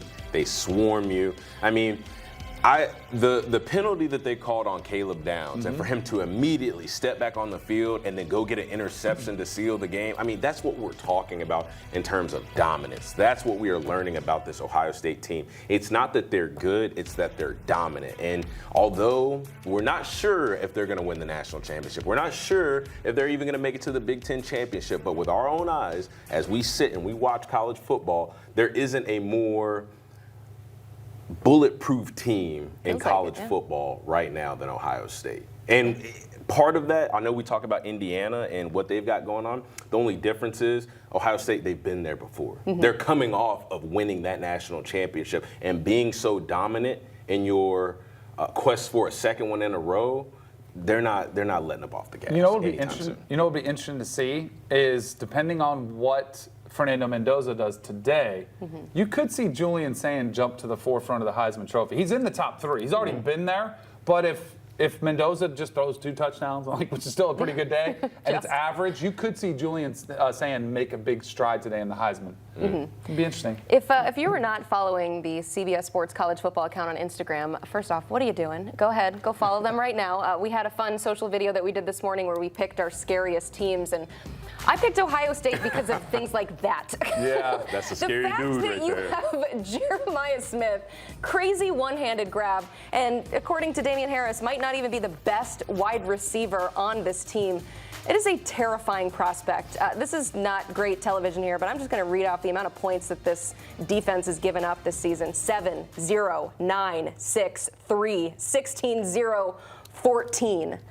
Defense wins championships, guys. I mean, this offense is flashy. They're fun to watch. They have some fantastic playmakers and pieces, and we talk about the quarterback just doing work, but Damien, this defense can take them to another national championship, right? Can we just go ahead and say it? Because we've talked a lot about Matt Patricia. We've talked about he comes from the NFL. He's got an all-star defense, yada, yada, yada. This was the best offseason signing for a coordinator. He is the best coordinator, offense or defense, in college football right now. And when you watch his defense play, it is NFL caliber in scheme, in terms of the bodies that they have, in terms of the way that they communicate with one another, and just on top of the way that they hit people, the way that they rally to the ball, they travel, they hunt in packs. It's not just Caleb Downs making a tackle here, Sonny Styles here. No, it's usually 4 or 5 Buckeye helmets swarming the football. And they're nothing short of amazing. Which is insane based on how many players they lost to the NFL draft in April on the defensive side of the football, breaking records there.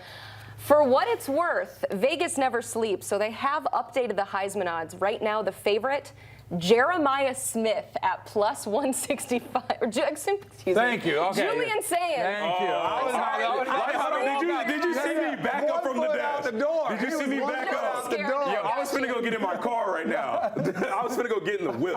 No way. We're not perfect. I was looking at Jeremiah Smith's name, and so unfortunately I said that out loud. But it is Julian Sayin. That doesn't surprise you as much as Jeremiah Smith. No, not at all. Rightfully so. Before the Wisconsin game, Julian Smith was 13-1 and Jeremiah Smith was 14-1. They were almost neck and neck. And then so even on this own team, there's a healthy competition. Since then, Julian Sayin had 4 tutties against Wisconsin, another 3 today. He is sort of separated from his own teammate, which is a great problem to have, right? And I will say this, because as much as we're talking about Jeremiah Smith, I do think from a unselfishness position, I don't think he cares about the stats and the numbers, which is very healthy. Like, he's like, all right, you're going to double me? My guy Carnell will go ahead and take it over. And I think that's a great. Because he will. Yes, exactly. It's easy to have trust when your wide receivers have proven that. But yeah, Julian Sayin right now is the Heisman favorite to be in New York at the very least, based on all that he has at his disposal. Ohio State, though, beating Penn State 38-14. Final thoughts here as we get ready to watch the few minutes ago Heisman favorite Fernando Mendoza play in this one, Indiana and Maryland. I know we're keeping our eyes on what's happening with Texas and Vanderbilt, but real quick, final thoughts before this one kicks off. This is going to be a prove-it game for Indiana to me. I think they've had a couple more of these before in the season, but this is an opportunity for them to show that they are a full-on championship contender. I've read the stats about this Maryland defense. We've talked about how tough and tenacious they're going to be, how they start out so fast. Again, outscoring opponents 175-50 in the first 3 quarters. This is going to challenge Indiana to start fast, hold their dominance, and then finish the game with the ball in their hands. And if they do that, which I believe they will, then we can really start to have this national championship Indiana Hoosiers are for real conversation. I want to see if they just keep rolling through teams, or if you see Maryland come out quick, potentially a quick start. If Fernando Mendoza gets pressured, does he show that he's human? Ultimately, I do think Indiana will be able to take control of this game. They are so focused. They usually do not have that game that you look at and say, what happened? So I think the Hoosiers should roll. All right, Mikey McKenzie, we know we're on the over in this game. Over on CBS, get ready for big time. Number 2, Indiana at Maryland. That game is kicking off in minutes. 3:30 CBS and streaming on Paramount+.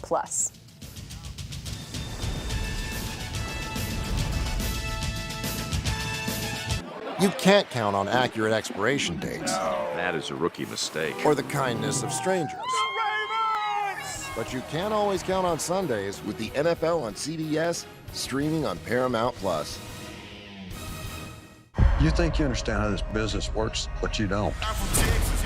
I now know why Mommy was so stressed. What's the plan here? Landman, new season, streaming November 16th, only on Paramount+. Survivor is always evolving. This is your moment. I will try to be brave, but not on day 1. This is your season.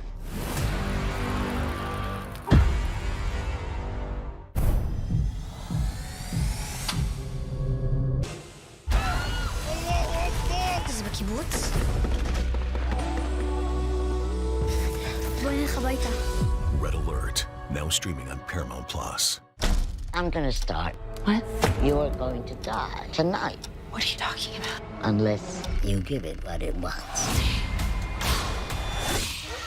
I want to play. Someone at this law firm knew they were fueling an epidemic. You come forward now, you're just a crazy old lady with no evidence. You didn't see this coming, did you now? Each of you will represent your hometown. These 15 artists battling to take over the world. I want to put Hawaii on the map, and not just in that little box on the bottom corner. Ink Master Hometown Heroes. New season, now streaming exclusively on Paramount Plus. Being on the road, I don't think it's a job. I think it's a calling.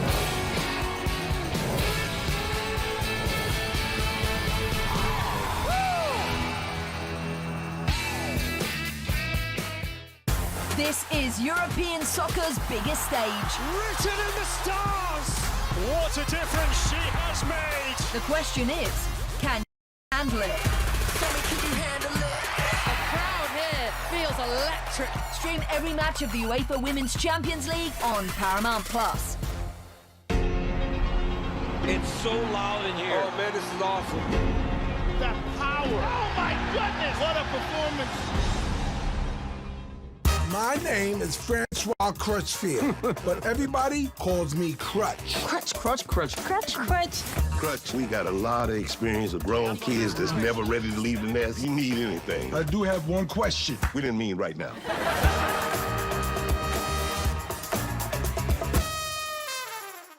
You can't count on Derek's tong skills. Oh, Tony, I think it hit the ground. But you can always count on Sundays with the NFL on CBS and Paramount Plus. This just into CBS Sports HQ, where the Los Angeles Dodgers are turning to Shohei Ohtani for tonight's Game 7 of the World Series. Ohtani is pitching on short rest. He threw 6 innings and took the loss in Tuesday's Game 4. Ohtani and the Dodgers will be going up against 41-year-old right-hander Max Scherzer. Game 7 is set to get underway at 8 Eastern in Toronto. And check this out, the pitching matchups here between the two guys. Tonight, a decisive Game 7. Scherzer obviously has a lot of passion in the postseason, and we know how good Ohtani has been as well. This is going to be a very, very thrilling one, in my opinion. But here for some insight now, CBS Sports MLB analyst and World Series champion Will Middlebrooks. Will, as someone who has experienced a World Series win, you got to be thrilled with just the performances we've seen, right, through the first 6 games. But let's start broadly here. What are you looking forward to the most about this finale tonight? Well, there's so much. You know, this is the first time since 2019 we get a Game 7 in the World Series. And you have one team that's trying to win for the first time in 3 decades, and then you have one team trying to be the first team to win back-to-back in over 2 decades. So there's a lot on the line for different reasons, for 2 different rosters that are built completely different. But there's so many storylines here. If Toronto wins, this will be the first time since 2011 that a home team's won a Game 7. You have obviously Shohei Ohtani, just went public. He is starting on the mound.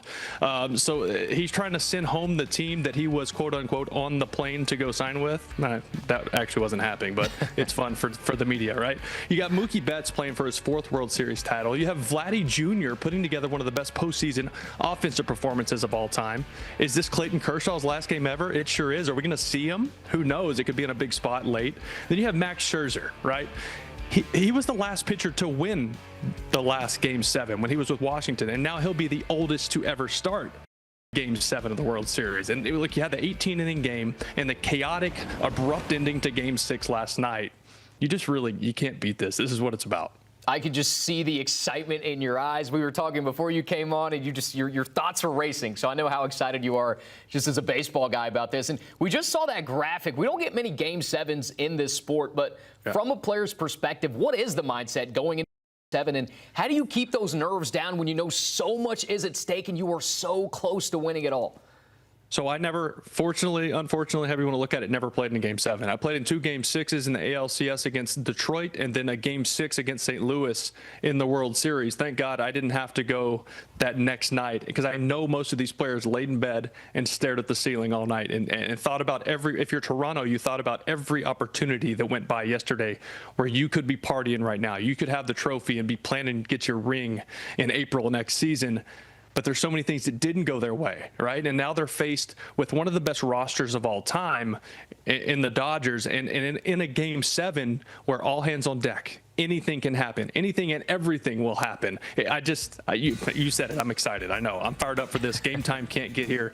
But when it comes to big games like this, there has to be so much focus on the fundamentals of the sport, doing the little things right. So often those little things won't win you the game, but if you don't do them right, they can sure as heck lose you the game. No doubt. And look, we talked about it earlier before you came on here. It was a gut-wrenching way to lose for the Blue Jays. It just seemed like they were going to rally and be able to come back and win it all. Is there a momentum shift at all, you think, when you get into those kind of situations? Should the Dodgers feel like they have the momentum going into this game? I think so, and that's been the beautiful thing of this series, right? You had the Blue Jays with the big win early, and then the Dodgers in the Rogers Center in Game 2 take it right back and take it back to L.A., where Toronto then won 2 straight to end that 3-game set there to bring it back to Toronto. So it's just been a back-and-forth tennis match of momentum, and that's what it's about. That's what it should be in a series like this. And oddly enough, the Dodgers, who've been so good defensively all year, have faltered defensively. Certain things you haven't seen them do well or in this series were things that got them to this point. Yes, they're the Monstars. We keep saying that, right? It's an all-star team just full of guys, future Hall of Famers, past MVPs, maybe even future MVPs. But then you have a Toronto team who just does all the little things right. They play old-school style baseball. They put the ball in play. They don't strike out. And it's just such a contrast of talent, which makes this so exciting. And obviously, we know that Shohei will be on the mound for the Dodgers. He's going to be on short rest. How long do you think they leave him in? Okay, so as you mentioned earlier, he pitched Game 4. He went 6 innings. He threw 93 pitches. Today, which was now public, he is starting. Doc Roberts made that official now. He's on 4 days rest, so it's not like he's on 2 or 3 days rest. There's so many reports saying if he can just go 2 innings and then turn the ball over to Tyler Glasnow, why can't he go 4 innings? This is 4 days rest, right? This would be tomorrow being his start day. He didn't throw a bullpen in between, so he should be fresh. He also only threw 47 innings this season because he was building up coming off of his second Tommy John. I know he DH'd all year, so his body's beat down. I get that. Now, I think he's good for 4 innings. Now, obviously, a lot of that depends on his pitch count. It depends on his performance. It depends on the scoreboard and what's going on. I'm interested to see what Glasnow will look like because he's coming out of the pen for the 2nd straight night. And it makes sense to start Ohtani because with the Ohtani rule and being able to him to stay in as a DH, you don't want to lose him or have to risk having to put him in the outfield, which he hasn't done for a couple of years now. So Glasnow coming out, he only threw 3 pitches yesterday coming out of the pen, but that's a whole different process for a starting pitcher. And to do that 2 days in a row, I don't know what Glasnow will look like. But if Ohtani and Glasnow can cover 7 innings, that will be huge for LA because as we all know, right now their bullpen seems to be duct taped together. Yeah, and for the Blue Jays, it'll be Max Scherzer, as we mentioned, on the hill, a guy who has been in this position before, like you mentioned, with the Nats. What do you expect tonight from the future Hall of Famer? Well, you know he's going to be fired up. There's one thing you can always bet on Max Scherzer: intensity. It will be there. There will be focus. You know, so many times in this postseason, his last couple outings, I said, you know what? He just doesn't have the stuff. He doesn't throw 97, 98 anymore. He can't beat you with the fastball. But he has such pitch ability, and he knows how to pitch. He knows how to read swings. He's just a smart pitcher because of the experience in the 15, 20 years he's been doing this. He gets it. So I expect him to be good. Now, there's going to be a short hook, not only because it's Game 7, but also because they have Shane Bieber available to cover innings. And he's looked really good this postseason, especially his last 2 starts. And let's not forget about Trey Savage, who pitched a couple games back. He will likely be available for at least an inning, at least a high level if they want to come in, because I mean, let's be honest, the Dodgers showed that they couldn't touch his splitter the last time they saw him, so why not use him if he's available at least for an inning? So this is going to be an interesting one for the Toronto Blue Jays. Yeah, and the Blue Jays' last World Series title obviously came in style, right? 1993, Joe Carter's the 3-run walk-off shot. I'm going to put you on the spot. Who wins this game, and who gets to add their name to World Series lore? All right, I don't know if you can tell, but this is close as I could find to the powder blues at the Toronto Blue Jays. I picked the Dodgers in 5 to start this. The Toronto Blue Jays have exceeded my expectations. I think everybody's expectations by the way they have competed with the Dodgers. They didn't have the pitching to go toe-to-toe with them, yet they have. We knew their offense had carried them to this spot, and that is what's carried them through this series, and they played really good defense as well. Now, if you're looking at a guy to come up big, it's so easy to just say Vladdy Jr., right? He's having one of the best postseasons ever offensively. But LA is going to have him double circled, triple circled, however many circles you want to put on the lineup. Say, don't let this guy beat you, right? And so unless there's traffic on the base pass, I don't think they're going to give him much of a chance to do damage. And so often in big moments, in big games, it's the players that aren't circled. It's the players that are kind of left on the back burner. The Ernie Clements, who's actually, he has 27 hits this postseason. He's hitting 400. He's been unbelievable. But yet he's not viewed as a big threat because he doesn't have a ton of power. He has one homer this postseason. So the Ernie Clements, the Nathan Lucases of the world, and the Addison Bargers, those are the guys that are going to come up in big spots with guys on, because the guys ahead of them in the lineup, they're going to somewhat get pitched around in those big moments. You know, I was already excited about it, but after talking to you, I'm even more thrilled now. I can't wait for Game 7. Will, thank you so much for your time, man. You got it, guys. Have a good one. Absolutely. And, boy, this one's going to be very, very good. I mean, it's just been such a fun postseason. We had that 18-inning thriller. The game last night, the way it ended. Of course, Toronto's looking for that first World Series title since '93. The Dodgers looking to go back-to-back. It all goes down tonight at 8 o'clock Eastern in Toronto.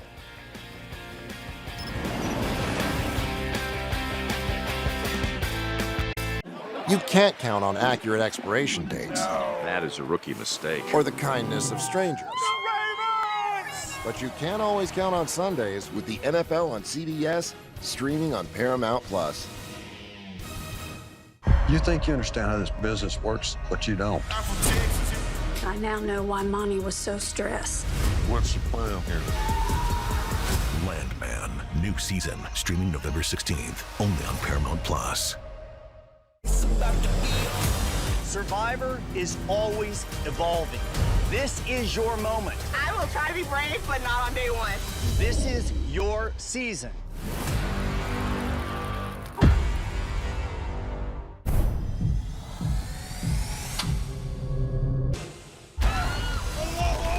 זה בקיבוץ? בואי נלך הביתה. Red Alert, now streaming on Paramount+. I'm gonna start. What? You're going to die tonight. What are you talking about? Unless you give it what it wants. I want to play. Someone at this law firm knew they were fueling an epidemic.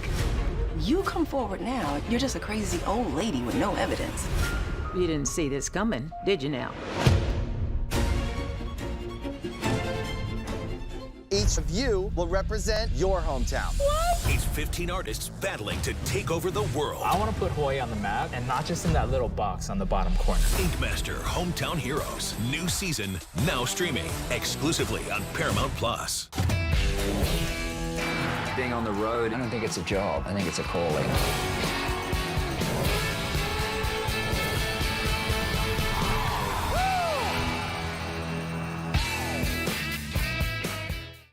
This is European soccer's biggest stage. Written in the stars! What a difference she has made! The question is, can you handle it? Tell me, can you handle it? A crowd here feels electric. Stream every match of the UEFA Women's Champions League on Paramount+. It's so loud in here. Oh, man, this is awesome. That power. Oh, my goodness. What a performance. My name is Francois Crutchfield, but everybody calls me Crutch. Crutch, crutch, crutch. Crutch, crutch. Crutch, we got a lot of experience with grown kids that's never ready to leave the nest. You need anything. I do have one question. We didn't mean right now.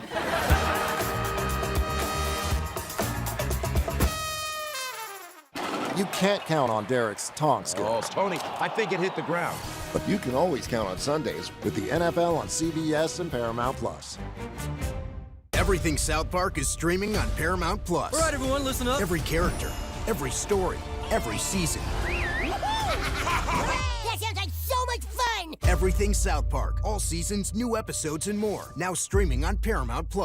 This could be the greatest opportunity of my life, and it comes with danger. Well, I bet ain't nobody seen that coming. Tulsa King, new season, now streaming exclusively on Paramount+. Warden, take care of my brother Kyle, and he'll take care of you. This is asshole now. What you expect in return?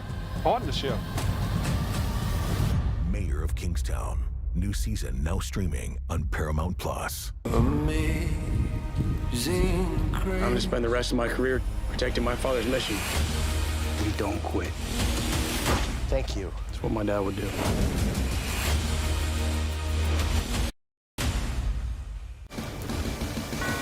This just in, what a finish between Vanderbilt and Texas. Onside kick with just over 30 seconds left to go. Brock Taylor's effort goes down like this. Worth another look down the sideline, out of bounds. And Texas, which held a 31-10 lead in the third quarter, ends up holding on to beat the Commodores 34-31. Both Diego Pavia and Arch Manning threw for more than 300 yards and 3 touchdowns on the day.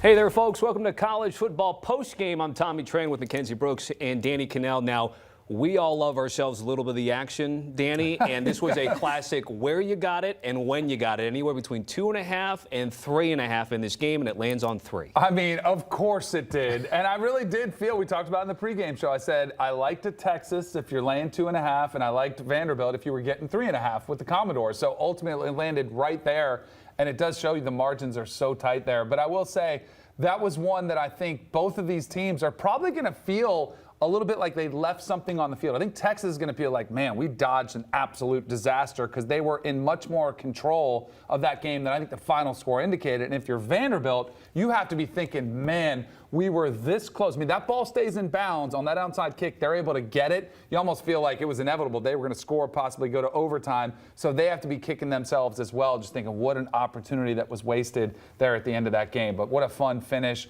And Texas, thankfully for their playoff hopes, held on to a thread. That's what it is. They're going to find a way in here. And it's going to be really frustrating because they can even do it probably as a 9-3 team. Like if you're going 2-1 in those 3 top 10 games, you now already have one under your belt. You split Texas A&M and Georgia. You hope maybe Miami fumbles, maybe loses this game. That ruins their at-large bid. Now we're only getting one ACC team. Like if you see other things happen, you could so see a 5th SEC team, and you could so see it be Texas, even if they go 9-3, but they've put themselves in a fabulous situation now. Now they are way closer to a coin flip to make it in at 42% than they were before this game. They were sitting around 26%. As we're taking a look at Texas at home against AP top 10 teams. Again, if we get a second, guys, let's go back to that schedule graphic again, talking about what the Longhorns have the rest of the way. Danny, again, if in theory Texas splits that Georgia-Texas A&M and they go 9-3, do you think they're deserving of going to the college football playoff? No, I don't, but I think they might get in. Like at what point, like I give them credit, and I actually think they're going to get a lot of love for playing Ohio State closer than anybody else has played Ohio State this year. But do we just forget that they lost to Florida in that game? Like that is a bad loss against a Florida team who just fired their coach. I don't think they're going to beat Georgia in Athens. So I think what makes this really interesting is it's going to come down to Texas A&M, a rivalry game which these two programs hate each other. And you know there is nothing more. Because if they're 9-3 going into that game, then if they want to be even considered in the conversation, they have to be at A&M. But that would be a huge win. And then there becomes some recency bias. If the committee goes in to that, a couple weeks later, just a week later from that game, they might have watched that and been like, if Texas beats Texas A&M, ooh, they do look like a playoff point at this time. So I think Texas, as much as I disagree with them getting in at 9-3, I do think they will be in that discussion. And I do think, especially if we want to encourage scheduling tough non-conference opponents, that might be taken into consideration and say, rather than Texas having scheduled a directional school where they would have won by 4 touchdowns, how about we give them credit for scheduling Ohio State, even though they lost? I think that's one thing that could actually work in Texas' favor. And people will talk about that more than the multiple SEC games where they're barely winning or winning in overtime. Like the margin of victory in conference has not been great by any means, but us saying, oh yeah, they had a quote unquote looking back good loss against Ohio State might be helping them. But back to the Vandy side too. They're not out of this at all. That's what by I was any gonna say. means. Okay. So, which was interesting when we look at the numbers in the beginning of the week with a win, with a loss. Vandy was at 33%, and then with the loss, they only dropped to 30. So it was almost like we anticipated this to be a loss, but again, they can still run the table after this. Obviously going to Tennessee at the end of the season, not the easiest game, but definitely a winnable game. So now it just becomes win or go home for Vandy, but that doesn't seem like the most impossible situation. I think the reason we give them a 30% chance to make it because they have a 30% chance to win out. And so then I think we can agree, like a 3-loss Vanderbilt team is out. Correct. A Tennessee 3-loss team is out, which makes that final game of the season, Tennessee versus Vanderbilt, a play-in, play-out type of game for both of those programs. There's a few SEC teams where 10-2 gets you in. There's a few SEC teams where a 9-3 could get you in depending on your schedule. Like an Ole Miss, their schedule's too easy to afford that. A Georgia, a Bama, those are teams that could make it in at 9-3. Same with Texas. But to your point, maybe they should be rewarding teams for scheduling hard out of conference. Okay, that's a look at both Vanderbilt and Texas, with the Longhorns now sitting at about 42% to make the college football playoff after their win over the Commodores in this ranked-on-ranked matchup. Guys, certainly appreciate it. Great analysis on this game, and of course, we'll keep you dialed in here on CBS Sports HQ. There it is, Texas at home again. Once again, AP top 10 teams under Steve Sarkisian. This was a game in which the Longhorns could have won and boat raced Vandy. The Commodores scored 21 points in the fourth quarter, 238 total yards to make it close, but in the end, Longhorns win. You can't count on accurate expiration dates. That is a rookie mistake. Or the kindness of strangers. But you can always count on Sundays with the NFL on CBS, streaming on Paramount+. You think you understand how this business works, but you don't. I now know why Monty was so stressed. What's the plan here? Landman, new season, streaming November 16th, only on Paramount+. Survivor is always evolving. This is your moment. I will try to be brave, but not on day one. This is your season.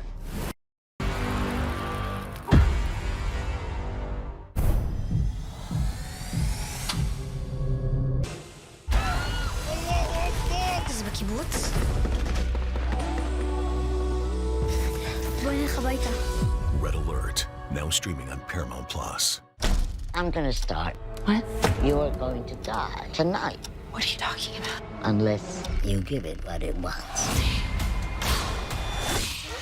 I want to play. Someone at this law firm knew they were fueling an epidemic. You come forward now, you're just a crazy old lady with no evidence. You didn't see this coming, did you now?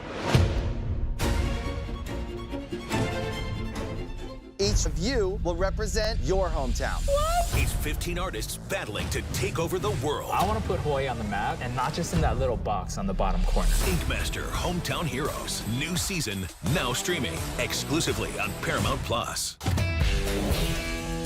Being on the road, I don't think it's a job. I think it's a calling.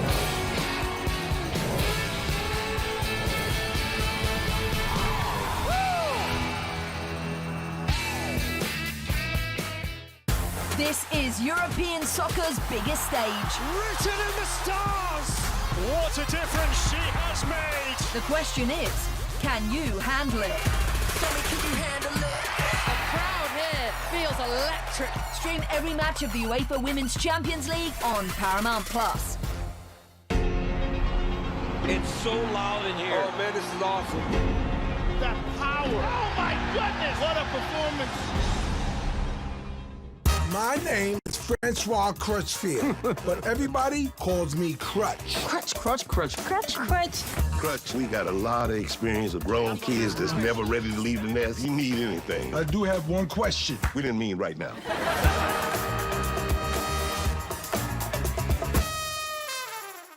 You can't count on Derek's tongue skills. Oh, Tony, I think it hit the ground. But you can always count on Sundays with the NFL on CBS and Paramount+. I'm going to spend the rest of my career protecting my father's mission. We don't quit. Thank you. That's what my dad would do.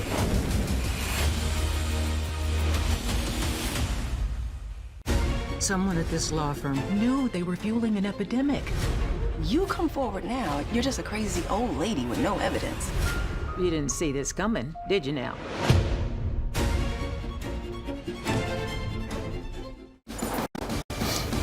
What an ending in the ACC. Miami and SMU. Canes threatening in overtime, 3rd and 6 inside the 10. Ahmad Moses, what a day he's had on defense. Picking off Carson Beck.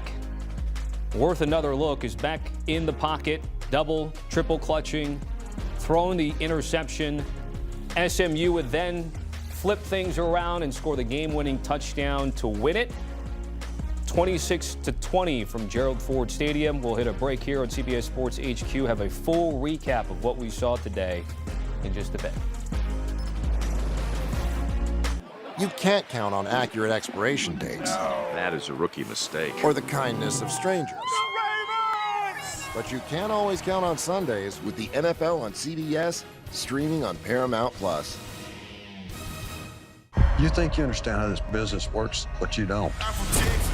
I now know why Monty was so stressed. What's the plan here? Landman, new season, streaming November 16th, only on Paramount+. Survivor is always evolving. This is your moment. I will try to be brave, but not on day one. This is your season.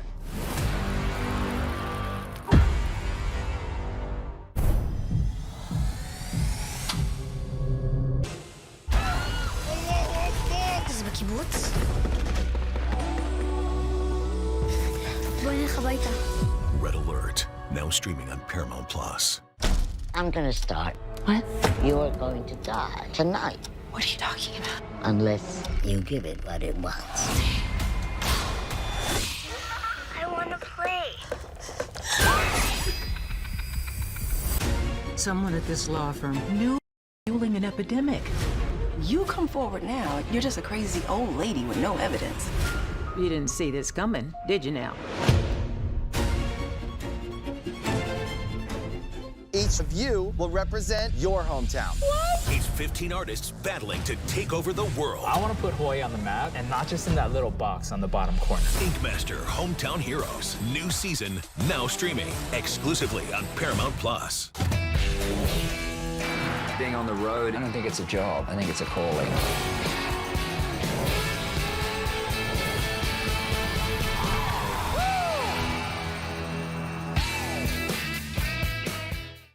This is European soccer's biggest stage. Written in the stars! What a difference she has made! The question is, can you handle it? Tell me, can you handle it? A crowd here feels electric. Stream every match of the UEFA Women's Champions League on Paramount+. It's so loud in here. Oh man, this is awesome. That power. Oh my goodness, what a performance. My name is Francois Crutchfield, but everybody calls me Crutch. Crutch, crutch, crutch. Crutch, crutch. Crutch, we got a lot of experience with grown kids that's never ready to leave the nest. You need anything. I do have one question. We didn't mean right now.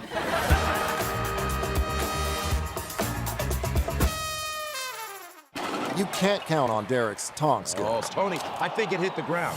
But you can always count on Sundays with the NFL on CBS and Paramount+. Champions League, every picture tells a story.